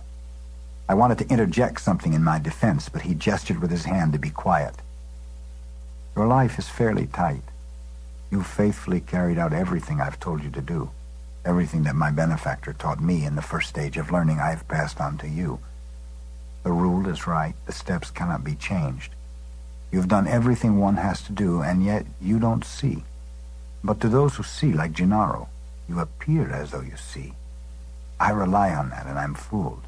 You always turn around and behave like an idiot who doesn't see, which of course is right for you. Don Juan's words distressed me profoundly. I don't know why, but I was close to tears. I began to talk about my childhood, and a wave of self-pity enveloped me. Don Juan stared at me for a brief moment and then moved his eyes away. It was a penetrating glance. Then he steered the conversation to my childhood. Why was your childhood sad? He asked with a serious expression. I told him that my childhood had not really been sad, but perhaps a bit difficult. Everybody feels that way, he said, looking at me again. I too was very unhappy and afraid when I was a child. To be an Indian is hard, very hard. But the memory of that time no longer has meaning for me beyond that it was hard. I had ceased to think about the hardship of my life even before I had learned to see. I was a skinny child, he went on, and I was always afraid. So was I said. What I remember the most is the terror and sadness that fell upon me when the Mexican soldiers killed my mother, he said softly, as if the memory was still painful. Perhaps it was better that her life was over then. I wanted to be killed with her because I was a child. But the soldiers picked me up and beat me. When I grabbed onto my mother's body, they hit my fingers with a horsewhip and broke them. I didn't feel any pain, but I couldn't grasp any more. And then they dragged me away. He stopped talking. His eyes were still closed, and I could detect a very slight tremor in his lips. A profound sadness began to overtake me. Images of my own childhood started to flood my mind. That was the time of the great Yaqui Wars. The Mexican soldiers came upon us unexpectedly while my mother was cooking some food. She was a helpless woman. They killed her for no reason at all. It doesn't make any difference that she died that way. Not really. And yet for me it does. I cannot tell myself why, though. It just does. I thought they had killed my father too, but they hadn't. He was wounded. Later on they put us in a train like cattle and closed the door. For days they kept us there in the dark like animals. They kept us alive with bits of food they threw into the wagon from time to time. My father died of his wounds in that wagon. He became delirious with pain and fever and went on telling me that I had to survive. He kept on telling me that until the very last moment of his life. The people took care of me. They gave me food. An old woman curer fixed the broken bones of my hand. And as you can see, I live. Life has been neither good nor bad to me. Life has been hard. Life is hard. And for a child, it is sometimes horror itself. In an instant, my feelings of empathy for Don Juan gave way to a sensation of disgust with myself. I had actually taken notes, as if Don Juan's life were merely a clinical case. I was on the verge of ripping up my notes when Don Juan poked my calf with his toe to attract my attention. He said he was seeing a light of violence around me and wondered whether I was going to start beating him. His laughter was a delightful break. He said that I was given to outbursts of violent behavior, but that I was not really mean, and that most of the time the violence was against myself. You're right, Don Juan, I said. Of course, he said, laughing. I promised my father that I would live to destroy his assassins. I carried that promise with me for years. Now the promise is changed. I'm no longer interested in destroying anybody. Today, I feel sad, not because my mother and father died the way they did. I feel sad because they were Indians.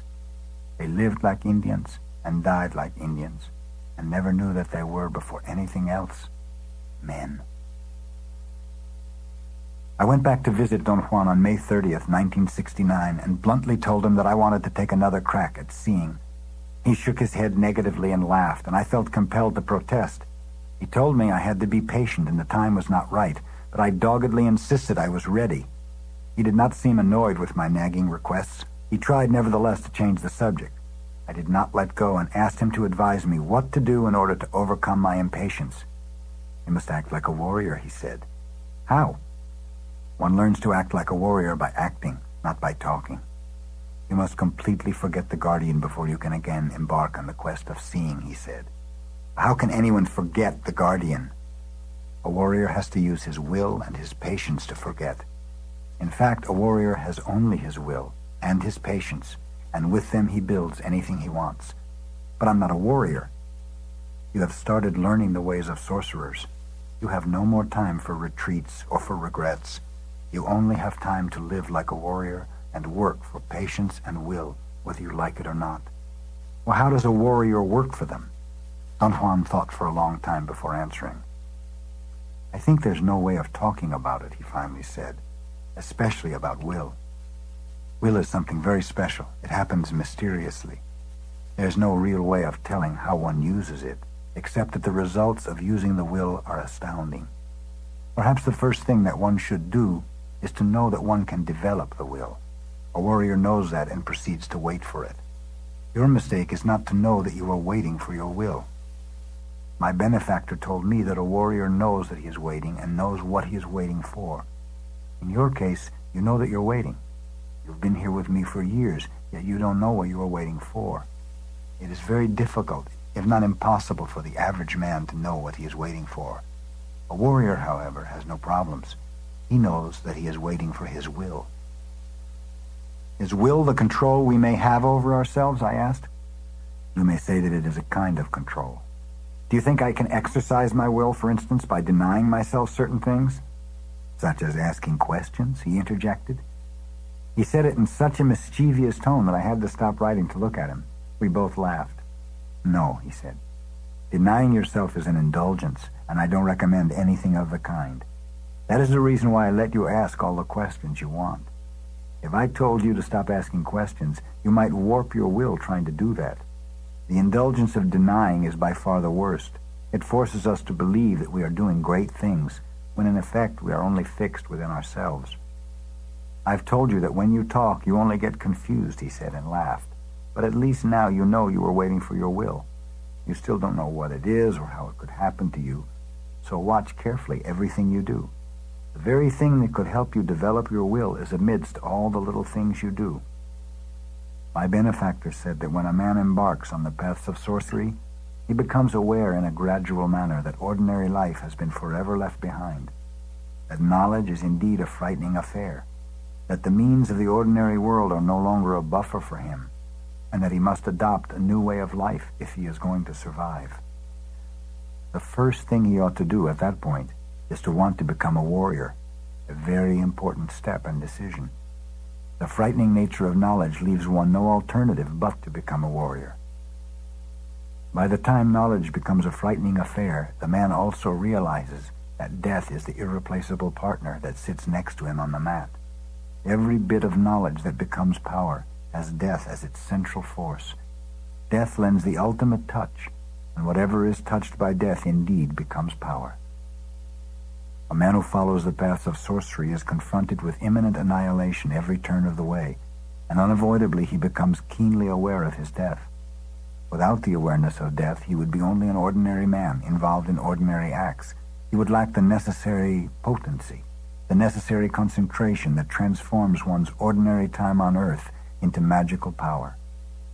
Thus, to be a warrior, a man has to be, first of all, and rightfully so, keenly aware of his own death. But to be concerned with death would force any one of us to focus on the self, and that would be debilitating. So the next thing one needs to be a warrior is detachment. The idea of imminent death, instead of becoming an obsession, becomes an indifference. The sole idea of being detached from everything I know gives me the chills, I said. You must be joking. The thing which should give you the chills is not to have anything to look forward to, but a lifetime of doing that which you have always done. Think of the man who plants corn year after year until he's too old and tired to get up. So he lies around like an old dog. His thoughts and feelings, the best of him, ramble aimlessly to the only things he has ever done, to plant corn. For me, that is the most frightening waste there is. We are men, and our lot is to learn and to be hurled into inconceivable new worlds. Are there any new worlds for us, really? I asked, half in jest. We have exhausted nothing, you fool, he said imperatively. Seeing is for impeccable men. Temper your spirit now, become a warrior, learn to see, and then you'll know that there is no end to the new worlds for our vision. Don Juan did not make me leave after I had run his errands as he had been doing lately. He said I could stay, and the next day, June 28th, 1969, just before noon, he told me I was going to smoke again. Am I going to try to see the Guardian again? No, that's out. This is something else. He took me to the mouth of a canyon at the bottom of the hills. It was about an hour's walk. We rested for a short while, and then he guided me through the thick desert underbrush to a waterhole. That is, to a spot he said was a waterhole. It was as dry as any other spot in the surrounding area. Sit in the middle of the waterhole, he ordered me. I obeyed and sat down. Are you going to sit here too? I asked. I saw him fixing a place to sit some 20 yards from the center of the waterhole against the rocks on the side of the mountain. He said he was going to watch me from there. I was sitting with my knees against my chest. He corrected my position and told me to sit with my left leg tucked under my seat and my right one bent, with the knee in an upward position. My right arm had to be by my side with my fist resting on the ground, while my left arm was crossed over my chest. He told me to face him and stay there, relaxed but not abandoned. He then took a sort of whitish cord from his pouch. It looked like a big loop. He looped it around his neck and stretched it with his left hand until it was taut. He plucked the tight string with his right hand. It made a dull, vibratory sound. He relaxed his grip and looked at me and told me that I had to yell a specific word if I began to feel that something was coming at me when he plucked the string.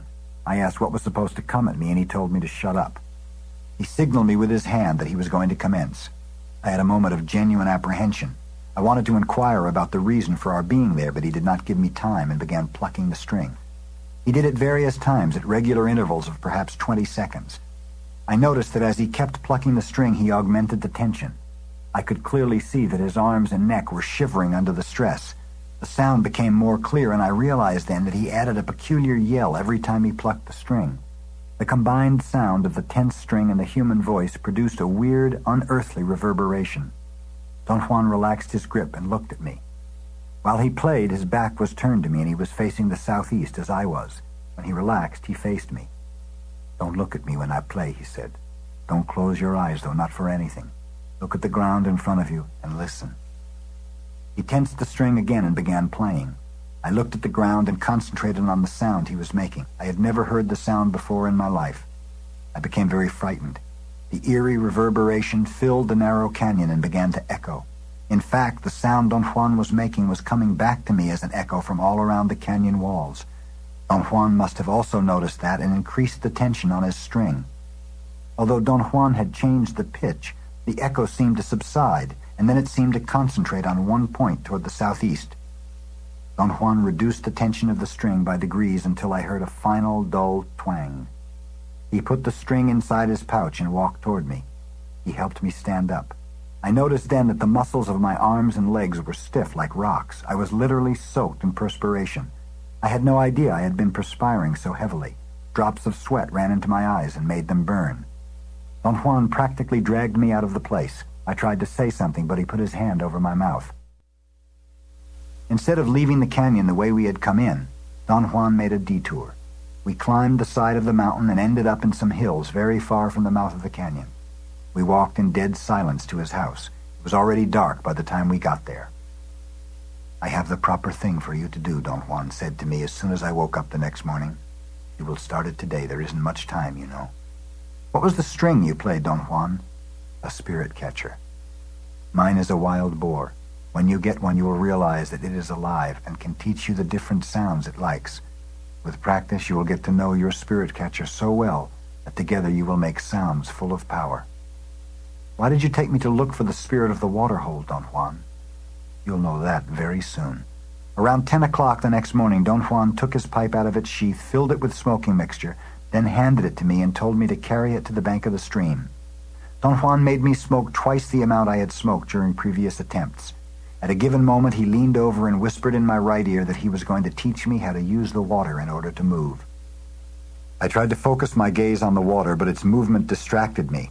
My mind and my eyes began to wander onto other features of the immediate surroundings. Don Juan bobbed my head up and down and ordered me again to gaze only at the water and not to think at all. He said it was difficult to stare at the moving water and that one had to keep on trying. I tried 3 times, and every time I became distracted by something else. Don Juan very patiently shook my head every time.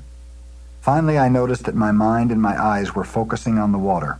In spite of its movement, I was becoming immersed in my view of its liquidness. The water became slightly different. It seemed to be heavier and uniformly grayish-green. I could notice the ripples it made as it moved.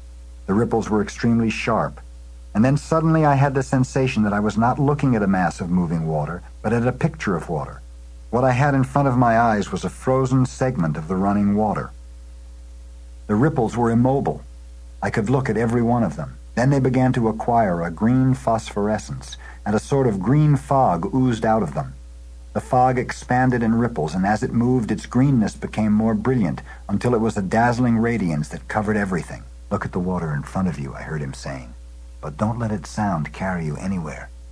If you let the sound of the water carry you, I may never be able to find you and bring you back. Now get into that green fog and listen to my voice." I heard and understood him with extraordinary clarity. I began looking at the water fixedly and had a very peculiar sensation of physical pleasure, an itch, an undefined happiness.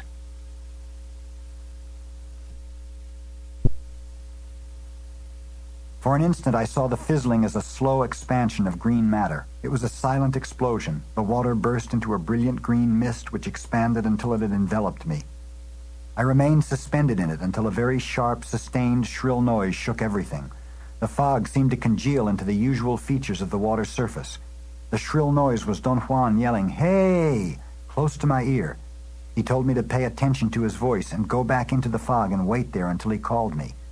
I said okay in English and heard the cackling noise of his laughter. "Please don't talk," he said. "Don't give me any more okays." I could hear him very well. The sound of his voice was melodious and above all friendly. I knew that without thinking. It was a conviction that struck me and then passed.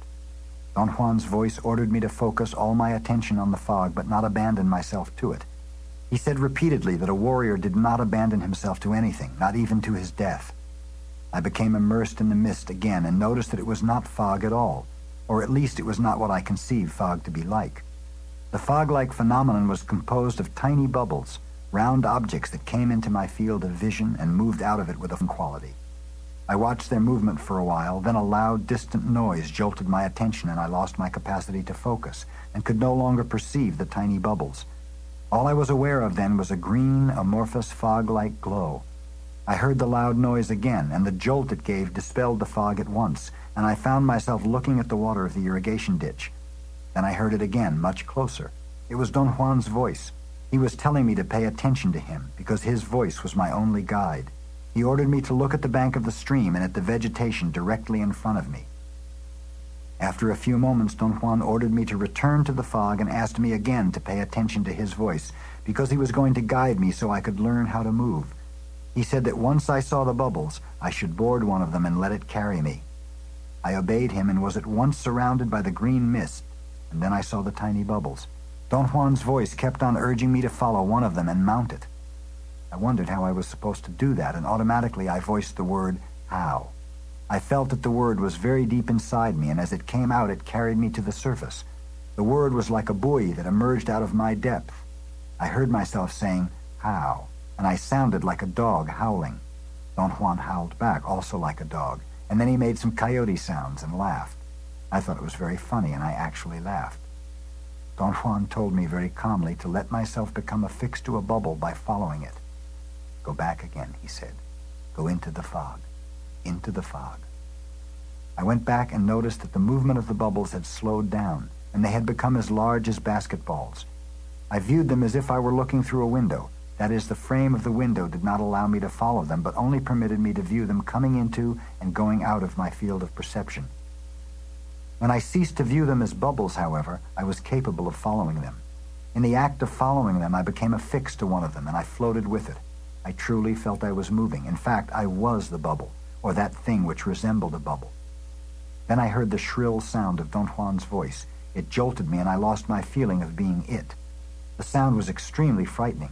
It was a remote voice, very metallic, as if he were talking through a loudspeaker. I made out some of the words. "Look at the banks," he said. I saw a very large body of water. The water was rushing. I could hear the noise it made.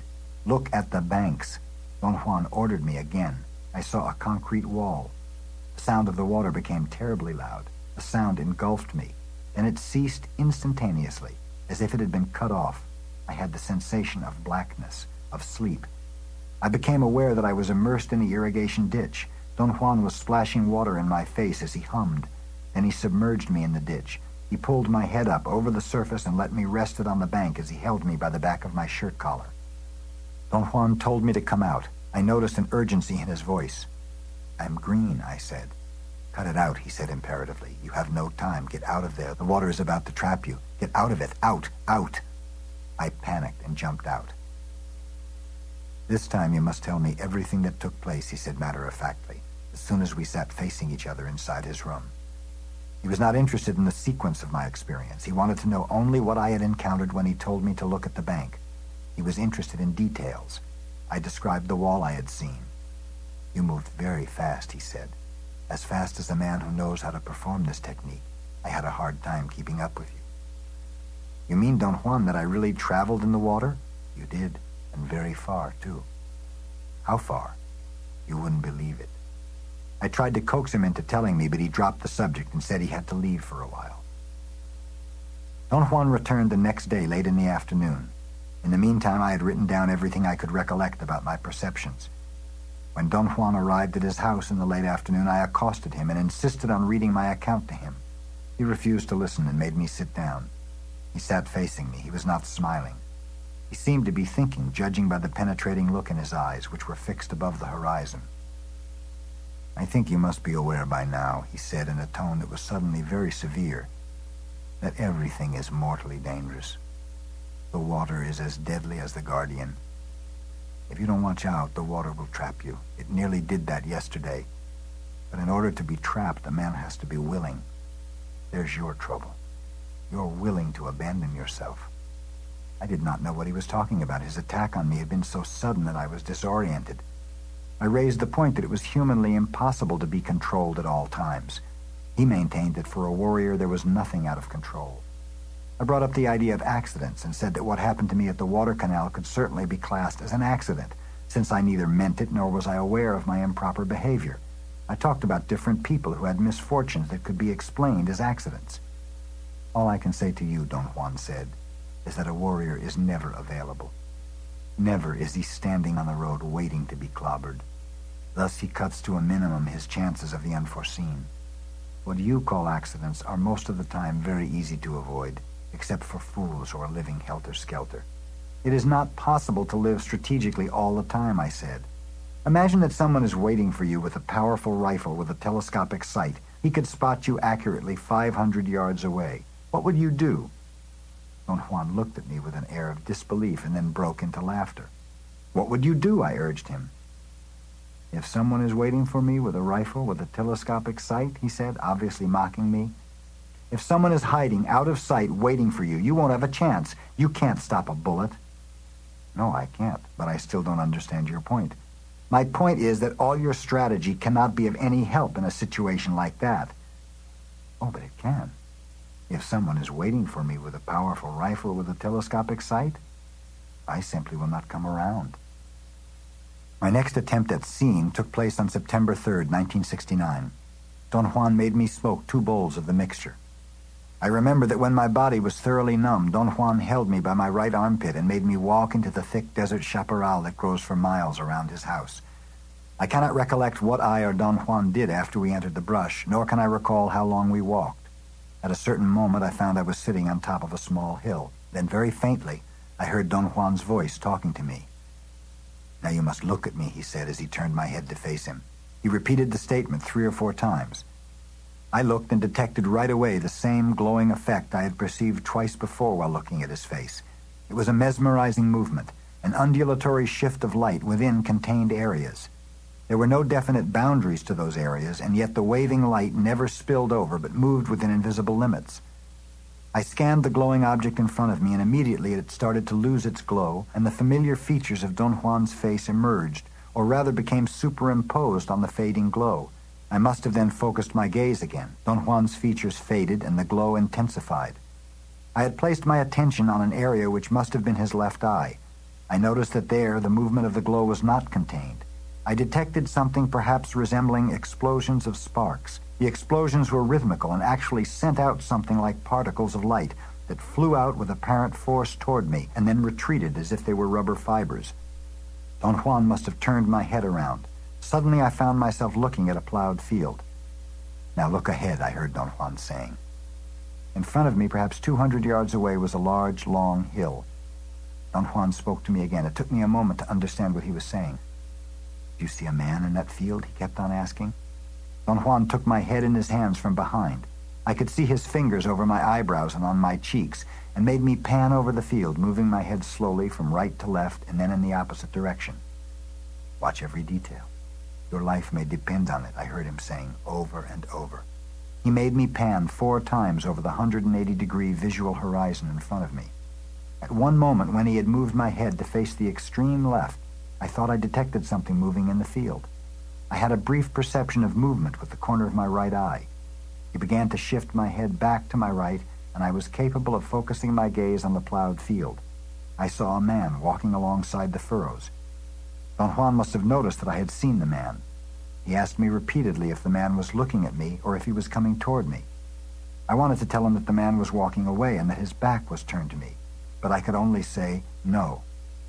Don Juan said that if the man turned and came to me, I should yell and he would turn my head away in order to protect me. I had no sense of fear or apprehension or involvement. I coldly watched the scene. The man stopped walking at the middle of the field. He stood with his right foot on a ledge of a large round boulder as if he were tying his sandal. Then he straightened up, pulled a string from his bag and wrapped it around his left hand. He turned his back to me and, facing the top of the hill, began scanning the area in front of him. I thought he was scanning because of the way he moved his head, which he kept turning slowly to his right. I saw him in profile, and then he began to turn his whole body toward me until he was looking at me. He actually jerked his head or moved it in such a way that I knew beyond a doubt that he had seen me. He extended his left arm in front of him, pointing to the ground, and holding his arm in that position, he began to walk toward me. "He's coming," I yelled without any difficulty. Don Juan must have turned my head around, for next I was looking at the chaparral. I saw Don Juan moving to a spot perhaps 20 yards away. He walked with such incredible speed and agility that I could hardly believe it was Don Juan. He turned around and faced me and ordered me to gaze at him. His face was glowing. It looked like a blotch of light. He said something to me. I struggled to understand and lost my view of the glow. And then I saw Don Juan as I see him in everyday life. He was a couple of feet away from me. He sat down facing me. I perceived once more the effect of pulsating explosions of light emanating from an area which must have been his left eye. I noticed that perceiving was more than sighting. It was feeling. The pool of dark liquid light had an extraordinary depth. It was friendly, kind. The glow had a very lovely and delicate way of touching me, of soothing me, which gave me a sensation of exquisiteness. Don Juan must have turned me around once more, for I was again looking at the plowed field. I heard him telling me to watch the man. The man was standing by the boulder looking at me. I could not distinguish his features. His hat covered most of his face. After a moment, he tucked his bag under his right arm and began to walk away toward my right.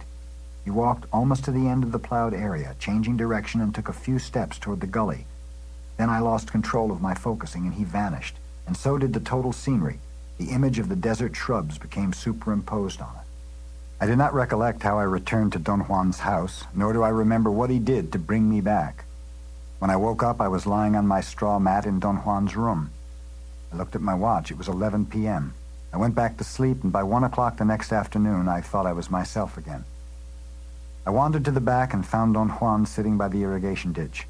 When he saw me approaching, he made frantic gestures to make me stop and go back into the house. "Run inside," he yelled. I ran into the house, and he joined me a while later. "Don't ever come after me," he said. "If you want to see me, wait for me here." I apologized. He told me not to waste myself in silly apologies which did not have the power to cancel my acts. He said that he had had a very difficult time bringing me back, and that he had been interceding for me at the water. "We have to take a chance now and wash you in the water," he said. I assured him I felt fine. He gazed into my eyes for a long time. "Come with me," he said. "I'm going to put you in the water." "I'm fine," I said. "Look, I'm taking notes." He pulled me up from my mat with considerable force. "Don't indulge," he said. "In no time at all you will fall asleep again. Maybe I won't be able to wake you up this time." We ran to the back of his house. Before we reached the water, he told me in a most dramatic tone to shut my eyes tight and not to open them until he said to. He told me that if I gazed at the water even for an instant, I might die. I kept my eyes shut as he went on submerging and pulling me out of the water for hours. The change I experienced was remarkable. Whatever was wrong with me before I entered the water was so subtle that I did not really notice it until I compared it with the feeling of well-being and alertness I had while Don Juan kept me in the irrigation canal. Water got into my nose and I began to sneeze. Don Juan pulled me out and led me with my eyes still closed into the house. He made me change my clothes and then guided me into his room, had me sit down on my mat, arranged the direction of my body, and then told me to open my eyes.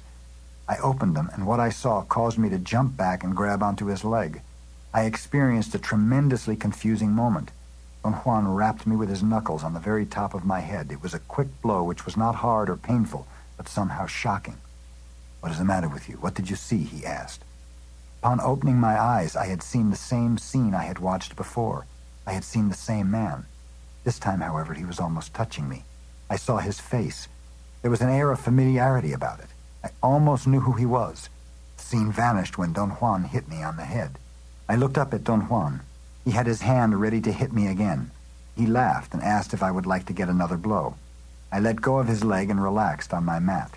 He ordered me to look straight ahead and not to turn around for any reason in the direction of the water at the back of his house. I then noticed for the first time that it was pitch black in the room. For a moment I was not sure whether I had my eyes open. I touched them with my hands to make sure. I called Don Juan loudly and told him something was wrong with my eyes. I could not see at all, while a moment before I had seen him ready to hit me. I heard his laughter over my head to my right, and then he lit his kerosene lantern. My eyes adapted to the light in a matter of seconds. Everything was as it always had been. This was the first time I did not believe in the final reality of my perception. I had been edging toward that feeling, and I had perhaps intellectualized it at various times, but never had I been at the brink of a serious doubt.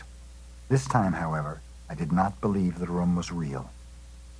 I complained that I did not feel well and told him what I had seen. He laughed at me, saying that to succumb to fright was a miserable indulgence. "You're frightened without being afraid," he said. "You saw the ally staring at you. Big deal.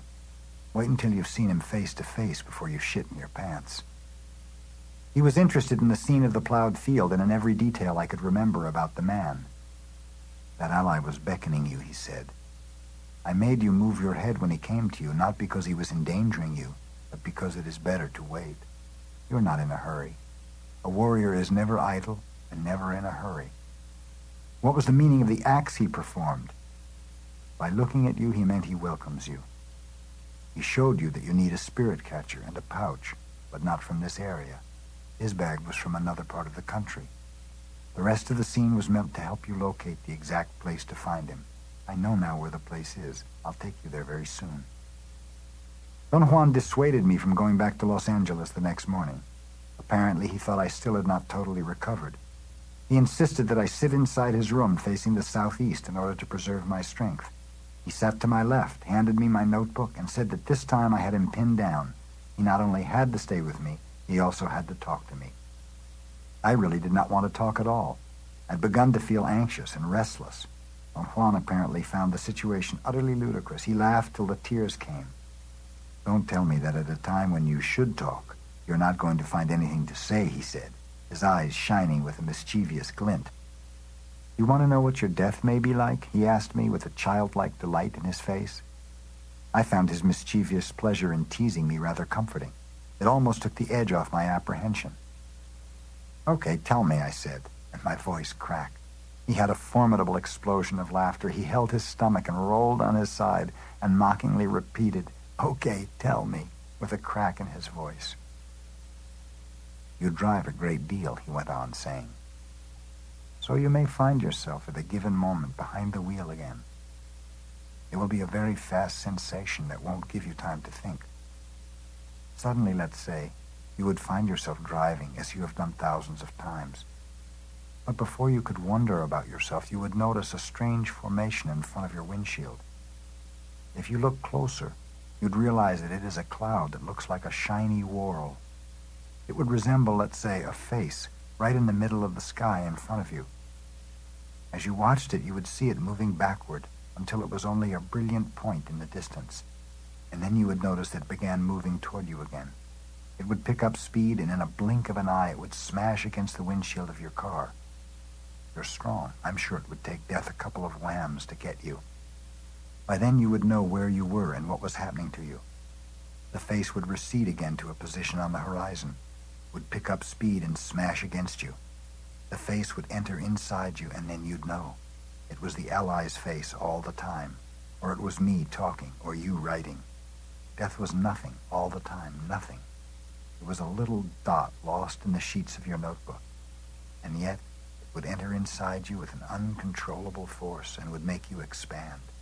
It would make you flat and extend you over the sky and the earth and beyond, and you would be like a fog of tiny crystals, moving away. I was very taken by his description of my death. I had expected to hear something so different. I could not say anything for a long time. Death enters through the belly, he continued, right through the gap of the will. That area is the most important and sensitive part of a man. It is the area of the will and also the area through which all of us die. I know it because my ally has guided me to that stage. A sorcerer tunes his will by letting his death overtake him. And when he is flat and begins to expand, his impeccable will takes over and assembles the fog into one person again. Don Juan made a strange gesture. He opened his hands like two fans, lifted them to the level of his elbows, turned them until his thumbs were touching his sides, and then brought them slowly together at the center of his body, over his navel. He kept them there for a moment. His arms shivered with the strain. Then he brought them up until the tips of his middle fingers touched his forehead, and then pulled them down in the same position to the center of his body. It was a formidable gesture. Don Juan had performed it with such force and beauty that I was spellbound. Later on, he wanted me to drive him to the nearby town. I mentioned that driving would be a welcome change for me because I was still shaky. The idea that a sorcerer actually played with his death was quite gruesome to me. To be a sorcerer is a terrible burden, he said in a reassuring tone. I've told you that it is much better to learn to see. A man who sees is everything. In comparison, the sorcerer is a sad fellow. What is sorcery, Don Juan? He looked at me for a long time as he shook his head almost imperceptibly. Sorcery is to apply one's will to a key joint, he said. Sorcery is interference. A sorcerer searches and finds the key joint of anything he wants to effect, and then he applies his will to it. A sorcerer doesn't have to see to be a sorcerer. All he has to know is how to use his will. I asked him to explain what he meant by a key joint. He thought for a while, and then he said that he knew what my car was. It's obviously a machine, I said. I mean, your car is the spark plugs. That's its key joint for me. I can apply my will to it, and your car won't work. Don Juan got into my car and sat down. He beckoned me to do likewise as he made himself comfortable on the seat. Turn on your car now, Don Juan said. I turned on the starter and automatically stepped on the gas pedal. The starter began to grind without igniting the engine. Don Juan's laughter was a soft, rhythmical cackle. I tried it again and again. I spent perhaps 10 minutes grinding the starter of my car. Don Juan cackled all that time. Then I gave up and sat there with a heavy head. I had the certainty Don Juan had only mesmerized me with his laughter and made me believe I could not start my car. With the corner of my eye, I saw him looking curiously at me as I ground the motor and pumped the gas furiously. Don Juan patted me gently and said that fury would make me solid, and perhaps I would not need to be washed in the water again. The more furious I could get, the quicker I could recover from my encounter with the ally. "Don't be embarrassed," I heard Don Juan saying. "Kick the car." His natural everyday laughter exploded, and I felt ridiculous and laughed sheepishly. After a while, Don Juan said he had released the car. It started. September 28th, 1969. There was something eerie about Don Juan's house. For a moment, I thought he was hiding somewhere around the place to scare me. I called out to him and then gathered enough nerve to walk inside. Don Juan was not there.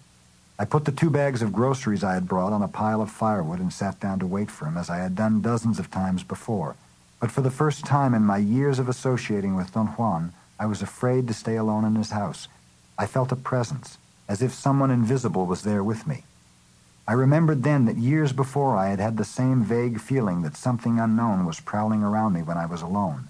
I jumped to my feet and ran out of the house. I had come to see Don Juan to tell him that the cumulative effect of the task of seeing was taking its toll on me. I'd begun to feel uneasy, vaguely apprehensive without any overt reason, tired without being fatigued. Then my reaction at being alone in Don Juan's house brought back the total memory of how my fear had built up in the past. The fear traced back to years before, when Don Juan had forced a very strange confrontation between a sorceress, a woman he called La Catalina, and me. It began on November 23rd, 1961, when I found him in his house with a dislocated ankle. He explained that he had an enemy, a sorceress who could turn into a blackbird and who had attempted to kill him. I came back to Don Juan's house hours later in the early afternoon. He was apparently waiting for me. He came up to me as I got out of my car and examined me with curious eyes, walking around me a couple of times. "Why the nervousness?" he asked, before I had time to say anything. I explained that something had scared me off that morning and that I had begun to feel something prowling around me as in the past. Don Juan sat down and seemed to be engulfed in thoughts. His face had an unusually serious expression. He seemed to be tired. I sat by him and arranged my notes. "You forget too easily," he said. "The world is indeed full of frightening things, and we are helpless creatures surrounded by forces that are inexplicable and unbending. The average man, in ignorance, believes that those forces can be explained or changed. He doesn't really know how to do that, but he expects that the actions of mankind will explain them or change them sooner or later. The sorcerer, on the other hand, does not think of explaining or changing them. Instead, he learns to use such forces by redirecting himself and adapting to their direction. A sorcerer, by opening himself to knowledge, falls prey to such forces and has only one means of balancing himself: his will. Thus he must feel and act like a warrior. I will repeat this once more. Only as a warrior can one survive the path of knowledge. What helps a sorcerer live a better life is the strength of being a warrior." This brings us to the last point you must know about a warrior, he said. A warrior selects the items that make his world. Act like a warrior and select the items of your world. You cannot surround yourself with things helter-skelter any longer. I tell you this in a most serious vein. Now, for the first time, you're not safe in your old way of life. Years ago, I told you that in his day-to-day life, a warrior chooses to follow the path with heart. It is the consistent choice of the path with heart which makes a warrior different from the average man. He knows that a path has a heart when he is one with it, when he experiences a great peace and pleasure traversing its length. The things a warrior selects to make his shields are the items of a path with heart. This is your turning point. Now you must surround yourself with the items of a path with heart, and you must refuse the rest, or you will perish in the next encounter. I may add that you don't need to ask for the encounter any longer. An ally can now come to you in your sleep, while you are talking to your friends, while you are writing. For years I have truly tried to live in accordance with your teachings, I said. Obviously I have not done well. How can I do better now? You think and talk too much. You must stop talking to yourself. What do you mean? You talk to yourself too much. You're not unique at that. Every one of us does that. We carry on an internal talk. Think about it. Whenever you are alone, what do? I talk to myself. What do you talk to yourself about? I don't know, anything, I suppose. I'll tell you what we talk to ourselves about. We talk about our world. In fact, we maintain our world with our internal talk. How do we do that? Whenever we finish talking to ourselves, the world is always as it should be. We renew it. We kindle it with life. We uphold it with our internal talk. Not only that, but we also choose our paths as we talk to ourselves. Thus we repeat the same choices over and over until the day we die, because we keep on repeating the same internal talk over and over until the day we die. A warrior is aware of this and strives to stop his talking. This is the last point you have to know if you want to live like a warrior. How can I stop talking to myself? First of all, you must use your ears to take some of the burden from your eyes. We have been using our eyes to judge the world since the time we were born. We talk to others and to ourselves mainly about what we see. A warrior is aware of that and listens to the world. He listens to the sounds of the world. The world is such and such or so and so only because we tell ourselves that that is the way it is. If we stop telling ourselves that the world is so and so, the world will stop being so and so. The world is incomprehensible. We won't ever understand it. We won't ever unravel its secrets. Thus, we must treat it as it is, a sheer mystery. An average man doesn't do this, though. The world is never a mystery for him, and when he arrives at old age, he is convinced he has nothing more to live for. An old man has not exhausted the world. He has only exhausted what people do.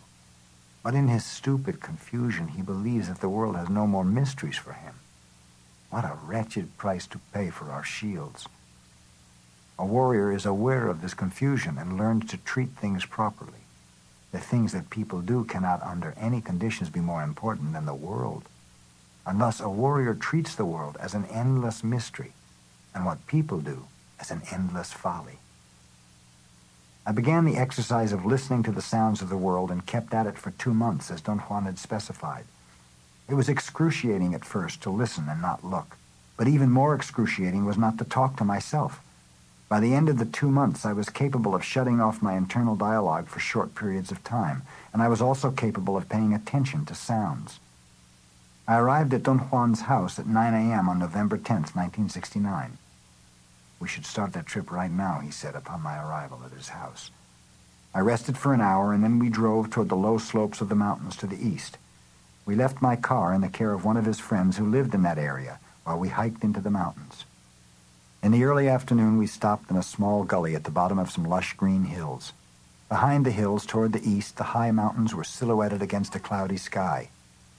You can think, you can write about what we say or about what you perceive, but nothing about where we are, he said. We rested for a while, and then he took a bundle from inside his shirt. He untied it and showed me his pipe. He filled its bowl with smoking mixture, lighted a match, and kindled a small, dry twig, placed the burning twig inside the bowl, and told me to smoke. When I had finished smoking, he said that we were there so I could find out the kind of game I was supposed to hunt. He carefully repeated 3 or 4 times that the most important aspect of my endeavor was to find some holes. He emphasized the word holes and said that inside them a sorcerer could find all sorts of messages and directions. I wanted to ask what kind of holes they were. Don Juan seemed to have guessed my question and said that they were impossible to describe and were in the realm of seeing. He repeated at various times that I should focus all my attention on listening to sounds and do my best to find the holes between the sounds. I began to listen, and I could distinguish the whistling of birds, the wind rustling the leaves, the buzzing of insects. As I placed my individual attention on those sounds, I could actually make out 4 different types of bird whistlings. I could distinguish the speeds of the wind in terms of slow or fast. I could also hear the different rustlings of 3 types of leaves. The buzzings of insects were dazzling. The wind came high above the trees, and then it dropped into the valley where we were. Upon dropping, it touched the leaves of the tall trees first. They made a peculiar sound, which I fancied to be a sort of rich, raspy, lush sound. I could not count all the whistles of birds or buzzings of insects, yet I was convinced I was listening to each separate sound as it was produced. Together they created a most extraordinary order. I cannot call it any other thing but order. It was an order of sounds that had a pattern. That is, every sound happened in sequence. Then I heard a unique, prolonged wail. It made me shiver. Every other noise ceased for an instant, and the valley was dead still as the reverberations of the wail reached the valley's outer limits. Then the noises began again. I picked up their pattern immediately. After a moment of attentive listening, I thought I understood Don Juan's recommendation to watch for the holes between the sounds. The pattern of noises had spaces in between sounds. I heard again the piercing wail of Don Juan's spirit catcher. It did not jolt me, but the sounds again ceased for an instant, and I perceived such a cessation as a hole, a very large hole. At that precise moment, I shifted my attention from hearing to looking. I was looking at a cluster of low hills with lush green vegetation. The silhouette of the hills was arranged in such a way that from the place where I was looking, there seemed to be a hole on the side of one of the hills. It was a space in between two hills, and through it I could see the deep, dark, gray hue of the mountains in the distance. For a moment I did not know what it was. It was as if the hole I was looking at was the hole in the sound. Then the noises began again, but the visual image of the huge hole remained. A short while later I became even more keenly aware of the pattern of sounds and their order and the arrangement of their pauses. My mind was capable of distinguishing and discriminating among an enormous number of individual sounds. I could actually keep track of all the sounds. Thus each pause between sounds was a definite whole. At a given moment the pauses became crystallized in my mind and formed a sort of solid grid, a structure. I was not seeing or hearing it, I was feeling it with some unknown part of myself. Don Juan played his string once again. The sounds ceased as they had done before, creating a huge hole in the sound structure. This time, however, that big pause blended with the hole in the hills I was looking at. They became superimposed on each other. There was something of allure about it. It dominated my field of perception, and every single sound pattern which coincided with a feature of the environment was hinged on that hole. I heard once more the eerie wail of Don Juan's spirit catcher. All other sounds stopped. The two large holes seemed to light up, and next I was looking again at the plowed field. The ally was standing there as I had seen him before. The light of the total scene became very clear. I could see him plainly, as if he were 50 yards away. I could not see his face, his hat covered it. Then he began to come toward me, lifting up his head slowly as he walked. I could almost see his face, and that terrified me. I knew I had to stop him without delay. I had a strange surge in my body. I felt an outflow of power. I wanted to move my head to the side to stop the vision, but I could not do it. At that crucial instant, a thought came to my mind. I knew what Don Juan meant when he spoke of the items of a path with heart being the shields. There was something I wanted to do in my life, something very consuming and intriguing, something that filled me with great peace and joy. I knew the ally could not overcome me. I moved my head away without any trouble before I could see his entire face. I began hearing all the other sounds. They suddenly became very loud and shrill, as if they were actually angry with me. They lost their patterns and turned into an amorphous conglomerate of sharp, painful shrieks. Don Juan helped me walk to a very small stream. The pressure in my ears subsided very rapidly, and it took only a few minutes to wash me. Don Juan looked at me, shook his head in approval, and said I had made myself solid in no time at all. He wanted to know all the details of my vision. He said that the holes in the sounds were used by sorcerers to find out specific things. What is important is that you saw the ally. That is your game. I've told you that we were going to hunt for something. You will have to go to him. We arrived in the same valley in the late afternoon of December 15th, 1969. Don Juan mentioned repeatedly as we moved through the shrubs that directions or points of orientation were of crucial importance in the endeavor I was going to undertake. You must determine the right direction immediately upon arriving at the top of a hill, Don Juan said. As soon as you are on the top, face that direction. He pointed to the southeast. That is your good direction, and you should always face it, especially when you're in trouble. Remember that. We stopped at the bottom of the hills where I had perceived the hole. He pointed at a specific place where I had to sit down. He sat next to me and in a very quiet voice gave me detailed instructions. He said that as soon as I reached the hilltop, I had to extend my right arm in front of me with the palm of my hand down and my fingers stretched like a fan, except the thumb, which had to be tucked against the palm. The spot over which the palm of your hand feels warm as you sweep your arm, is the place where you must sit, and it is also the direction in which you must look, he said. If you are facing the south or the north, you have to make up your mind whether you feel strong enough to stay. If you have doubts about yourself, get up and leave. There's no need to stay if you're not confident. If you decide to stick around, clean an area big enough to build a fire about 5 feet away from your first point. The fire must be in a straight line in the direction you are looking. The area where you build the fire is your second point. Sit on your first point and look at the fire. Sooner or later, the spirit will come and you will see it. If your hand gets warm on any place toward the west, drop everything and run. Run downhill toward the flat area, and no matter what you hear or feel behind you, don't turn around. As soon as you get to the flat area, no matter how frightened you are, don't keep on running. Drop to the ground, take off your jacket, bunch it around your navel and curl up like a ball, tucking your knees against your stomach. You must also cover your eyes with your hands, and your arms have to remain tight against your thighs. You must stay in that position until morning. If you follow these simple steps, no harm will ever come to you. In case you cannot get to the flat area in time, drop to the ground right where you are. You will have a horrid time there. You will be harassed, but if you keep calm and don't move or look, you'll come out of it without a single scratch. Now, if your hand does not get warm at all, face the east again and run in an easterly direction until you are out of breath. Stop there and repeat the same maneuvers. You must keep on running toward the east, repeating these movements until your hand gets warm. After giving me these instructions, he made me repeat them until I had memorized them. Then we sat in silence for a long time. It was getting dark when Don Juan got up and without a word began climbing the hill.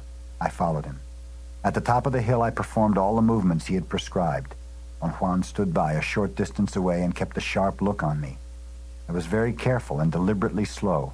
I tried to feel any perceivable change of temperature, but I could not detect whether or not the palm of my hand became warm. By that time it was fairly dark, yet I was still capable of running in an easterly direction without stumbling on the shrubs. I stopped running when I was out of breath, which was not too far from my point of departure. I was extremely tired and tense. My forearms ached, and so did my calves. I repeated there all the required motions, and again had the same negative results. I ran in the dark 2 more times, and then while I was sweeping my arm for the 3rd time, my hand became warm over a point toward the east. It was such a definite change of temperature that it startled me. I sat down and waited for Don Juan. I told him I had detected a change in temperature in my hand. He told me to proceed, and I picked all the dry brush I could find and started a fire. He sat to my left, a couple of feet away. The fire drew strange dancing silhouettes. At times the flames became iridescent. They grew bluish and then brilliantly white. I explained that unusual play of colors by assuming that it was produced by some chemical property of the specific dry twigs and branches I had collected. Another very unusual feature of the fire was the sparks. The new twigs I kept adding created extremely big sparks. I thought they were like tennis balls that seemed to explode in midair. At a moment when I was about to lean over and pick up a twig, something like a moth or a spot in my retina swept across from right to left between myself and the fire. I immediately recoiled. I looked at Don Juan, and he signaled me with a movement of his chin to look back at the flames. A moment later, the same shadow swept across in the opposite direction. Don Juan got up hurriedly and began piling loose dirt on top of the burning twigs until he had completely extinguished the flames. He executed the maneuver of putting out the fire with tremendous speed. By the time I moved to help him, he had finished. He stomped on the dirt on top of the smoldering twigs, and then he nearly dragged me downhill and out of the valley. He walked very fast, without turning his head back, and did not allow me to talk at all. When we got to my car hours later, I asked him what was the thing I had seen. He shook his head imperatively, and we drove in complete silence. He went directly inside when we arrived at his house in the early morning, and he again hushed me up when I tried to talk. Don Juan was sitting outside behind his house. He seemed to have been waiting for me to wake up, because he started talking as I came out of the house. He said that the shadow I had seen the night before was a spirit, a force that belonged to the particular place where I had seen it. He spoke of that specific being as a useless one. It only exists there, he said. It has no secrets of power, so there was no point in remaining there. You would have seen only a fast, passing shadow going back and forth all night. 2 days later, on December 17th, 1969, Don Juan said in a very casual tone that I knew all the details and necessary techniques in order to go to the hills by myself. He urged me to proceed alone. and affirmed that his company would only hinder me. I was ready to leave when he seemed to change his mind. "You're not strong enough," he said. "I'll go with you to the bottom of the hills." When we were at the small valley where I had seen the ally, he examined from a distance the formation in the terrain that I had called a hole in the hills, and said that we had to go still further south into the distant mountains. It was late afternoon when we stopped. We sat down on some rocks. I was tired and hungry. All I had eaten during the day was some tortillas and water. Don Juan stood up all of a sudden, looked at the sky, and told me in a commanding tone to take off in the direction that was the best for me, and to be sure I could remember the spot where we were at the moment, so I could return there whenever I was through. He said in a reassuring tone that he would be waiting for me if it took forever. I walked away toward the southeast, turning around a couple of times to look at Don Juan. He was walking very slowly in the opposite direction. I climbed to the top of a large hill and looked at Don Juan once again. He was a good 200 yards away. He did not turn to look at me. I ran downhill into a small bowl-like depression between the hills, and I suddenly found myself alone. I sat down for a moment and began to wonder what I was doing there. I felt ludicrous looking for a spirit catcher.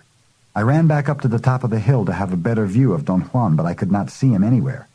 I ran downhill in the direction I had last seen him. I wanted to call off the whole affair and go home. I felt quite stupid and tired. "Don Juan!" I yelled over and over. He was nowhere in sight. I again ran to the top of another steep hill. I could not see him from there either. I ran quite a way looking for him, but he had disappeared. I retraced my steps and went back to the original place where he had left me. I had the absurd certainty I was going to find him sitting there laughing at my inconsistencies. "What in the hell have I gotten into?" I said loudly. I knew then that there was no way to stop whatever I was doing there. I really did not know how to go back to my car. Don Juan had said that I always insisted on starting at a point I called the beginning, when in effect the beginning did not exist. And there, in the middle of those mountains, I felt I understood what he meant. It was as if the point of departure had always been myself. It was as if Don Juan had never really been there. And when I looked for him, he became what he really was, a fleeting image that vanished over a hill. I heard the soft rustle of leaves, and a strange fragrance enveloped me. I felt the wind as a pressure on my ears, like a shy buzzing. The sun was about to reach some compact clouds over the horizon that looked like a solidly tinted orange band, when it disappeared behind a heavy blanket of lower clouds. It appeared again a moment later like a crimson ball floating in the mist. I lay down on my back. The world around me was so still, so serene, and at the same time so alien I felt overwhelmed. I did not want to weep, but tears rolled down easily. I remained in that position for hours. Finally it got fairly dark. I felt better. In fact, I felt almost happy. For me, the semi-darkness was much more nurturing and protective than the hard daylight. I stood up, climbed to the top of a small hill, and began repeating the motions Don Juan had taught me. I ran toward the east 7 times, and then I noticed a change of temperature on my hand. I built a fire and set a careful watch as Don Juan had recommended, observing every detail. Hours went by, and I began to feel very tired and cold. I had gathered quite a pile of dry twigs. I fed the fire and moved closer to it. The vigil was so strenuous and so intense that it exhausted me. I began to nod. I was awakened suddenly by a loud crack.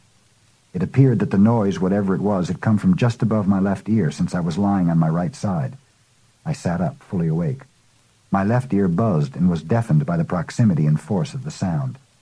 I must have been asleep for only a short while, judging by the amount of dry twigs which were still burning in the fire.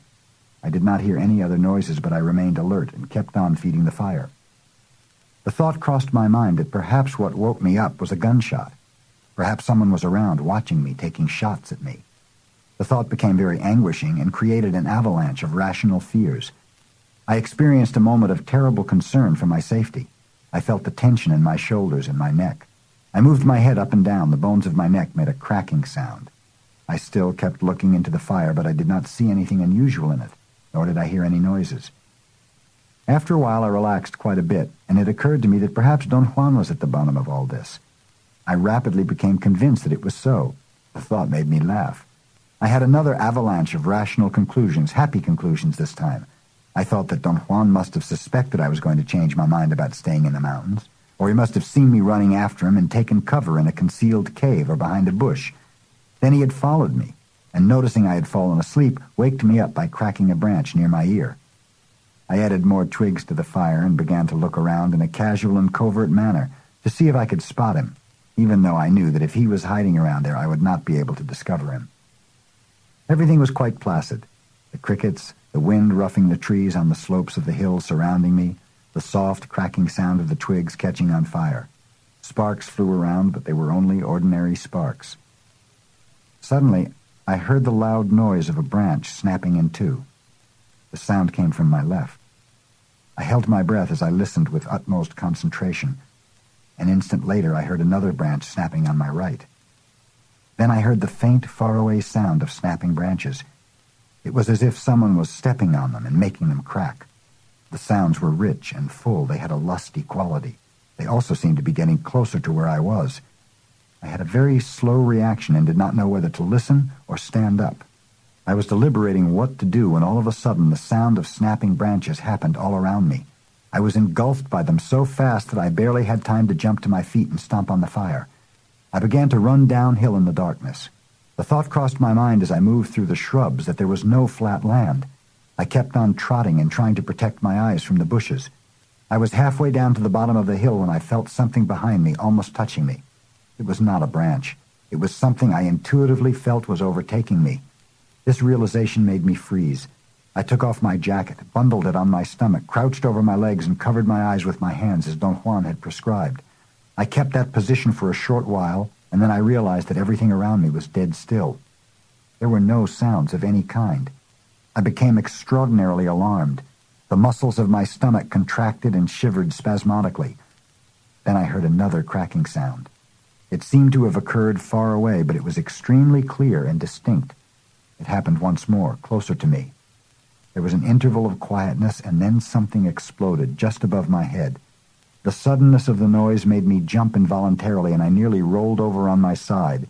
It was definitely the sound of a branch being snapped in two.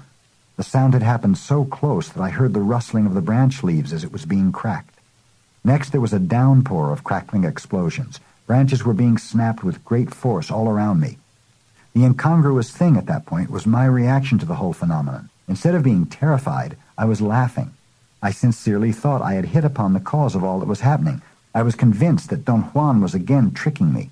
A series of logical conclusions cemented my confidence. I felt elated.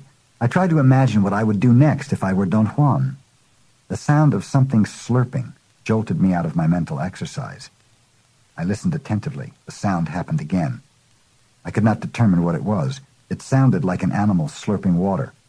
It happened again, very close by. It was an almost sensual, exasperating sound of feet slushing in deep mud. Someone seemed to be walking, running, trotting on mud all around me. A logical doubt occurred to me. If Don Juan was doing all that, he had to be running in circles at an incredible speed. The rapidity of the sounds made that alternative impossible. I then thought that Don Juan must have confederates after all. The slushings actually vibrated. In fact, their peculiar vibrations seemed to be directed at my stomach, or perhaps I perceived their vibrations through the lower part of my abdomen. That realization brought an instantaneous loss of my sense of objectivity and aloofness. The sounds were attacking my stomach. The question occurred to me, what if it was not Don Juan? Apparently, the phenomenon I was experiencing was not a game, and the another one of Don Juan's tricks theory was only my rude explanation. I had cramps and an overwhelming desire to roll over and straighten my legs. I decided to move to my right in order to get my face off the place where I had gotten sick. The instant I began to crawl, I heard a very soft squeak right above my left ear. I froze on the spot. A flood of squeaks engulfed me at once. Then I heard something like the wings of a big bird sweeping over the tops of the bushes. The flapping wings of a flock of birds seemed to be pulling me up from above, while the squeaks of an army of rats seemed to be pushing me from underneath and from around my body. There was no doubt in my mind that through my blundering stupidity I had unleashed something terrible on myself. I clenched my teeth and took deep breaths and sang peyote songs. The noises lasted a very long time, and I opposed them with all my might. When they subsided, there was again an interrupted silence, as I am accustomed to perceiving silence. That is, I could detect only the natural sounds of the insects and the wind. The time of silence was for me more deleterious than the time of noises. I began to think and to assess my position, and my deliberation threw me into a panic. I knew that I was lost. I did not have the knowledge nor the stamina to fend off whatever was accosting me. I was utterly helpless, crouched over my own vomit. I thought that the end of my life had come, and I began to weep. I wanted to think about my life, but I did not know where to start. Nothing of what I had done in my life was really worthy of that last ultimate emphasis, so I had nothing to think about. That was an exquisite realization. I had changed since the last time I experienced a similar fright. This time I was more empty. I had less personal feelings to carry along. I asked myself what a warrior would do in that situation, and I arrived at various conclusions. There was something about my umbilical region that was uniquely important. There was something unearthly about the sounds. They were aiming at my stomach, and the idea that Don Juan was tricking me was utterly untenable. The muscles of my stomach were very tight, although I did not have cramps any longer. I kept on singing and breathing deeply, and I felt a soothing warmth inundating my entire body.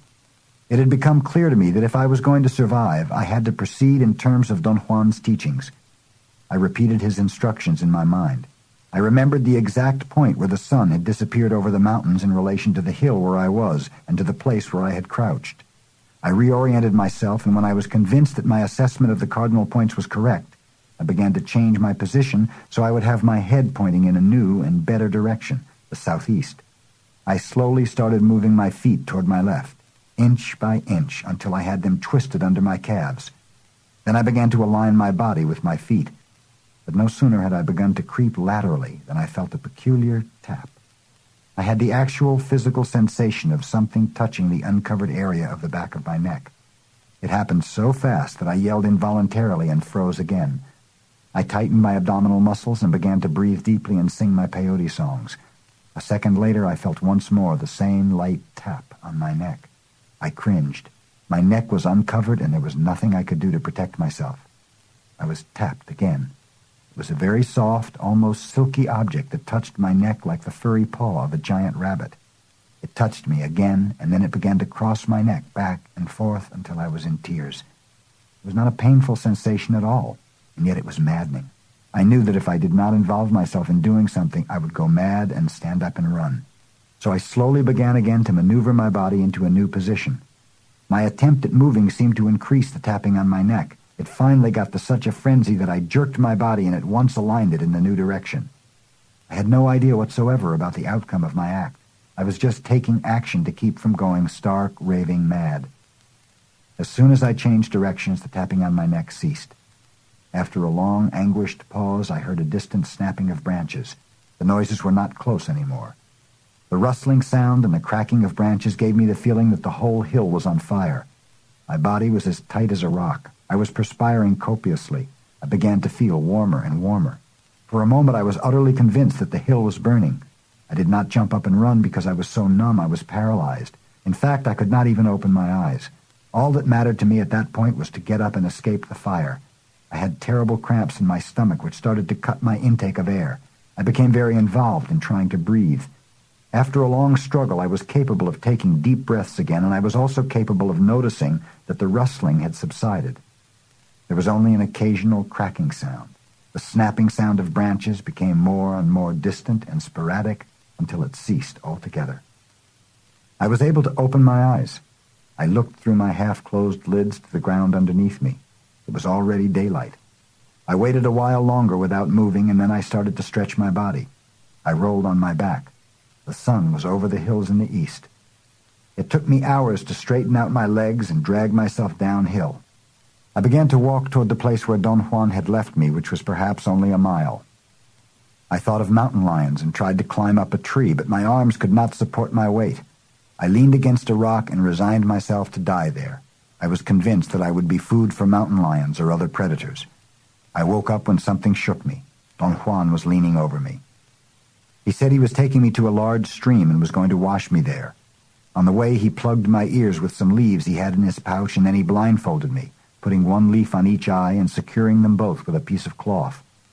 Don Juan rubbed my entire body with leaves and then dumped me in a river. I felt it was a large river. It was deep. I was standing and I could not touch the bottom. Don Juan was holding me by the right elbow. On the way to my car, I stayed very close to Don Juan. I stumbled scores of times, and he laughed. I noticed that his laughter was especially invigorating, and it became the focal point of my replenishing. The more he laughed, the better I felt. The next day, I narrated to Don Juan the sequence of events from the time he left me. He laughed all the way through my account, especially when I told him that I had thought it was one of his tricks. "You always think you're being tricked," he said. "You trust yourself too much. You act like you know all the answers. You know nothing, my little friend. Nothing. Now you must go home. Don't return until you're healed and your gap is closed." I did not return to Mexico for months. I made the last entry in my field notes on October 16th, 1970. As I approached Don Juan's house, I saw him sitting in his usual place under his ramada in front of the door. I parked in the shade of a tree, took my briefcase and a bag of groceries out of the car, and walked toward him, greeting him in a loud voice. I then noticed that he was not alone. There was another man sitting behind a high pile of firewood. Both of them were looking at me. Don Juan waved, and so did the other man. Judging from his attire, he was not an Indian, but a Mexican from the Southwest. He was wearing Levi's, a beige shirt, a Texan cowboy hat, and cowboy boots. I talked to Don Juan and then looked at the man. He was smiling at me. I stared at him for a moment. "Here's little Carlos," the man said to Don Juan, "and he doesn't speak to me anymore. Don't tell me that he's cross with me." Before I could say anything, they both broke up laughing, and only then did I realize that the strange man was Don Gennaro. "You didn't recognize me, did you?" he asked, still laughing. I had to admit that his attire had baffled me. Don Juan explained to him that I had been away for months because of an unfortunate incident with one of the allies.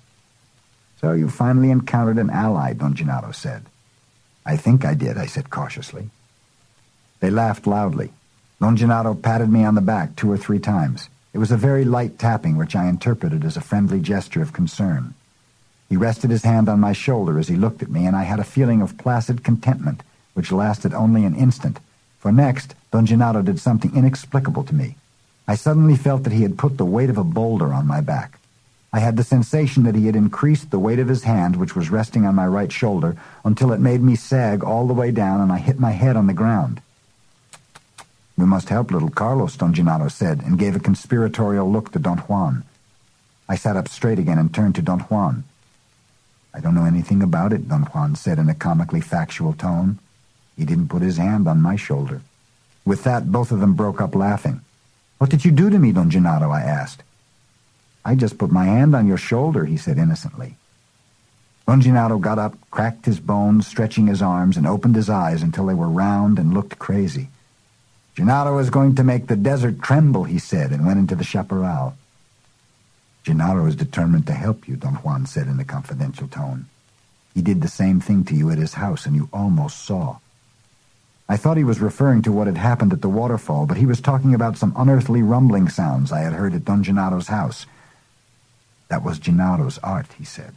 "Only Gennaro can do that. You almost saw then." I told him that it had never occurred to me to associate seeing with the strange noises I had heard at that time. "And why not?" he asked flatly. "Well, seeing means the eyes to me," I said. He scrutinized me for a moment as if there was something wrong with me. "I never said that seeing is a matter of the eyes alone," he said, and shook his head in disbelief. "Well, how does he do it?" I insisted. "He has already told you how he does it," Don Juan said sharply.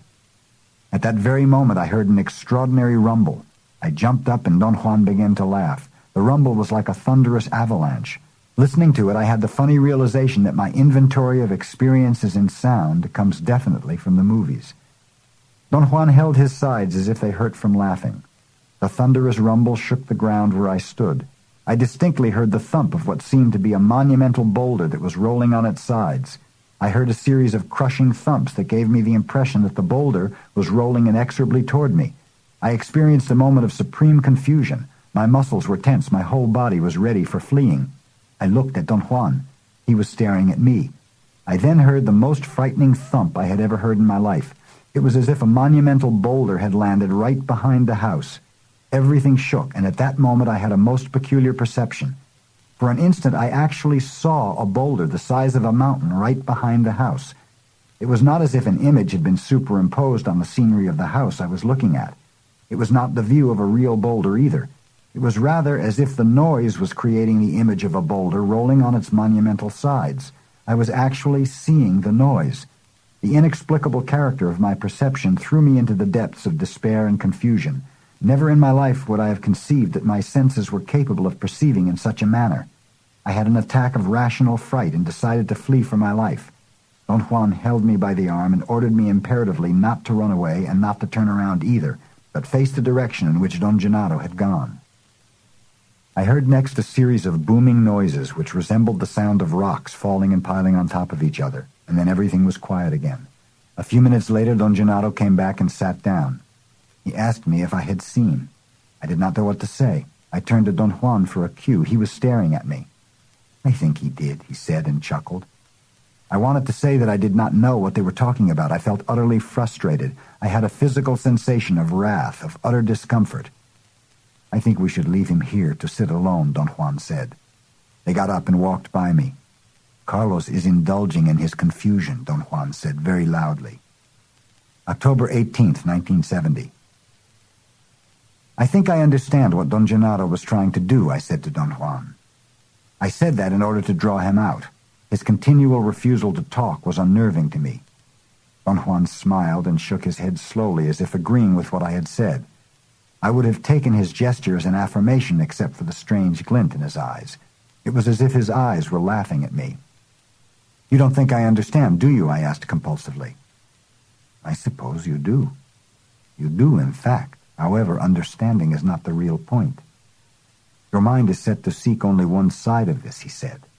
He took a dry twig and moved it in the air. He was not drawing in the air or making a figure. What he did resembled the movements he makes with his fingers when he cleans the debris from a pile of seeds. His movements were like a soft prodding or scratching the air with the twig. He turned and looked at me, and I shrugged my shoulders automatically in a gesture of bafflement. He drew closer and repeated his movements, making 8 points on the ground. He circled the first point. "You are here," he said. "We are all here. This is feeling, and we move from here to here." He circled the second, which he had drawn right above number 1. He then moved his twig back and forth between the 2 points to portray a heavy traffic. "There are, however, 6 more points a man is capable of handling," he said. "Most men know nothing about them." He placed his twig between points 1 and 2 and pecked on the ground with it. "To move between these 2 points, you call understanding. You've been doing that all your life. If you say you understand my knowledge, you have done nothing new." He then joined some of the 8 points to the others with lines. The result was a long trapezoid figure that had 8 centers of uneven radiation. "Each of these 6 remaining points is a world. Just like feeling and understanding are 2 worlds for you," he said. "Why 8 points? Why not an infinite number as in a circle?" I asked. I drew a circle on the ground. Don Juan smiled. "As far as I know, there are only 8 points a man is capable of handling. Perhaps men cannot go beyond that." And I said handling, not understanding. Did you get that? His tone was so funny I laughed. He was imitating, or rather mocking, my insistence on the exact usage of words. "Your problem is that you want to understand everything, and that is not possible. If you insist on understanding, you're not considering your entire lot as a human being. Your stumbling block is intact. Therefore, you have done almost nothing in all these years. You have been shaken out of your total slumber, true, but that could have been accomplished anyway by other circumstances." After a pause, Don Juan told me to get up because we were going to the water canyon. As we were getting into my car, Don Gennaro came out from behind the house and joined us. I drove part of the way, and then we walked into a deep ravine. Don Juan picked a place to rest in the shade of a large tree. "You mentioned once," Don Juan began, "that a friend of yours had said when the 2 of you saw a leaf falling from the very top of a sycamore, that the same leaf will not fall again from that same sycamore ever in a whole eternity, remember?" I remembered having told him about that incident.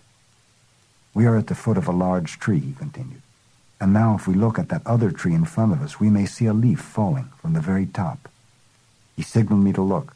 There was a large tree on the other side of the gully. Its leaves were yellowish and dry.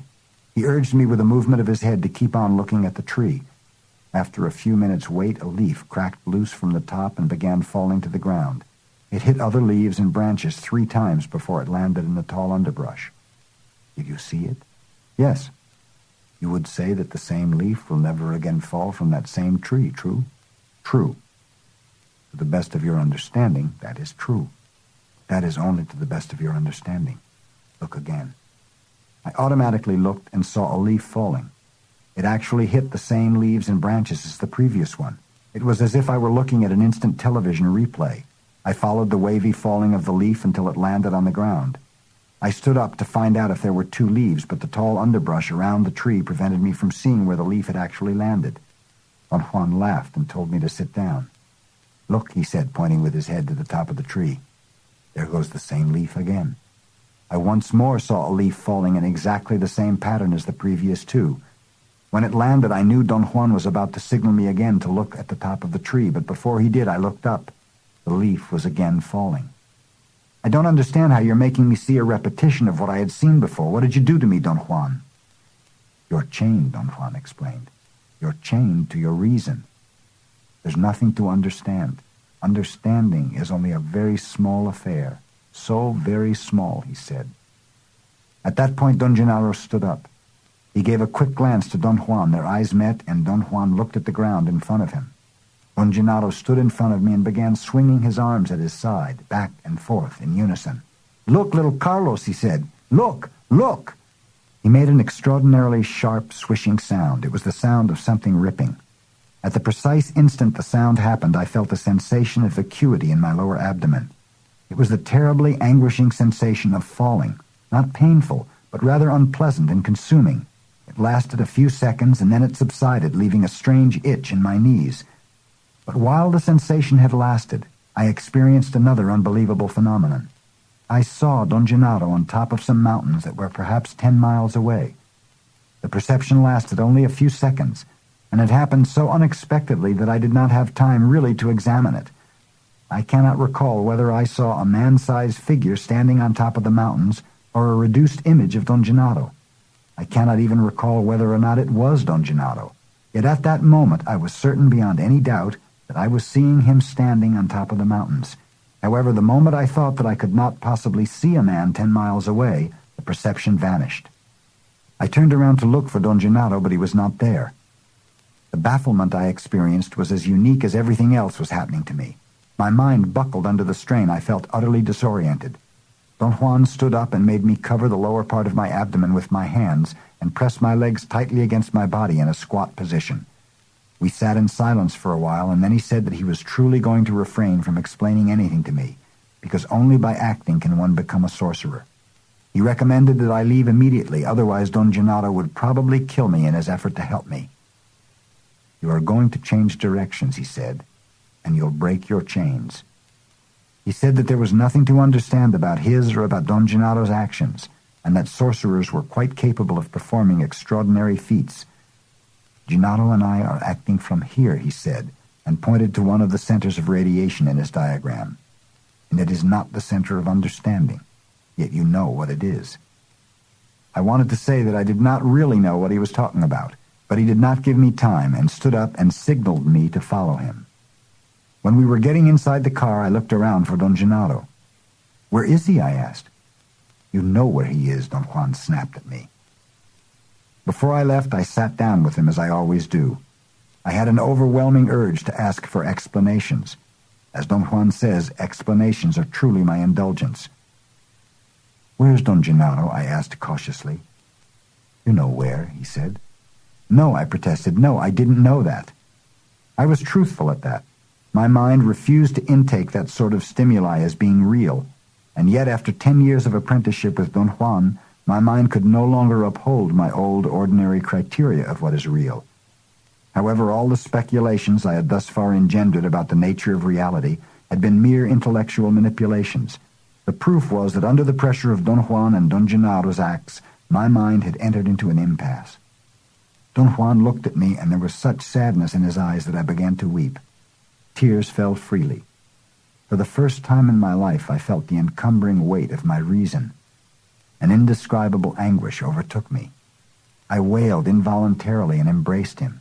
He gave me a quick blow with his knuckles on the top of my head. I felt it like a ripple down my spine. It had a sobering effect. "You indulged too much," he said softly. Don Juan slowly walked around me. He seemed to be deliberating whether or not to say something to me. Twice he stopped and seemed to change his mind. "Whether or not you return is thoroughly unimportant," he finally said. "However, you now have the need to live like a warrior. You have always known that. Now you're simply in the position of having to make use of something you disregarded before. But you had to struggle for this knowledge. It wasn't just given to you. It wasn't just handed down to you. You had to beat it out of yourself. Yet you're still a luminous being. You're still going to die like everyone else. I once told you that there's nothing to change in a luminous being." He was quiet for a moment. I knew he was looking at me, but I avoided his eyes. "Nothing has really changed in you," he said.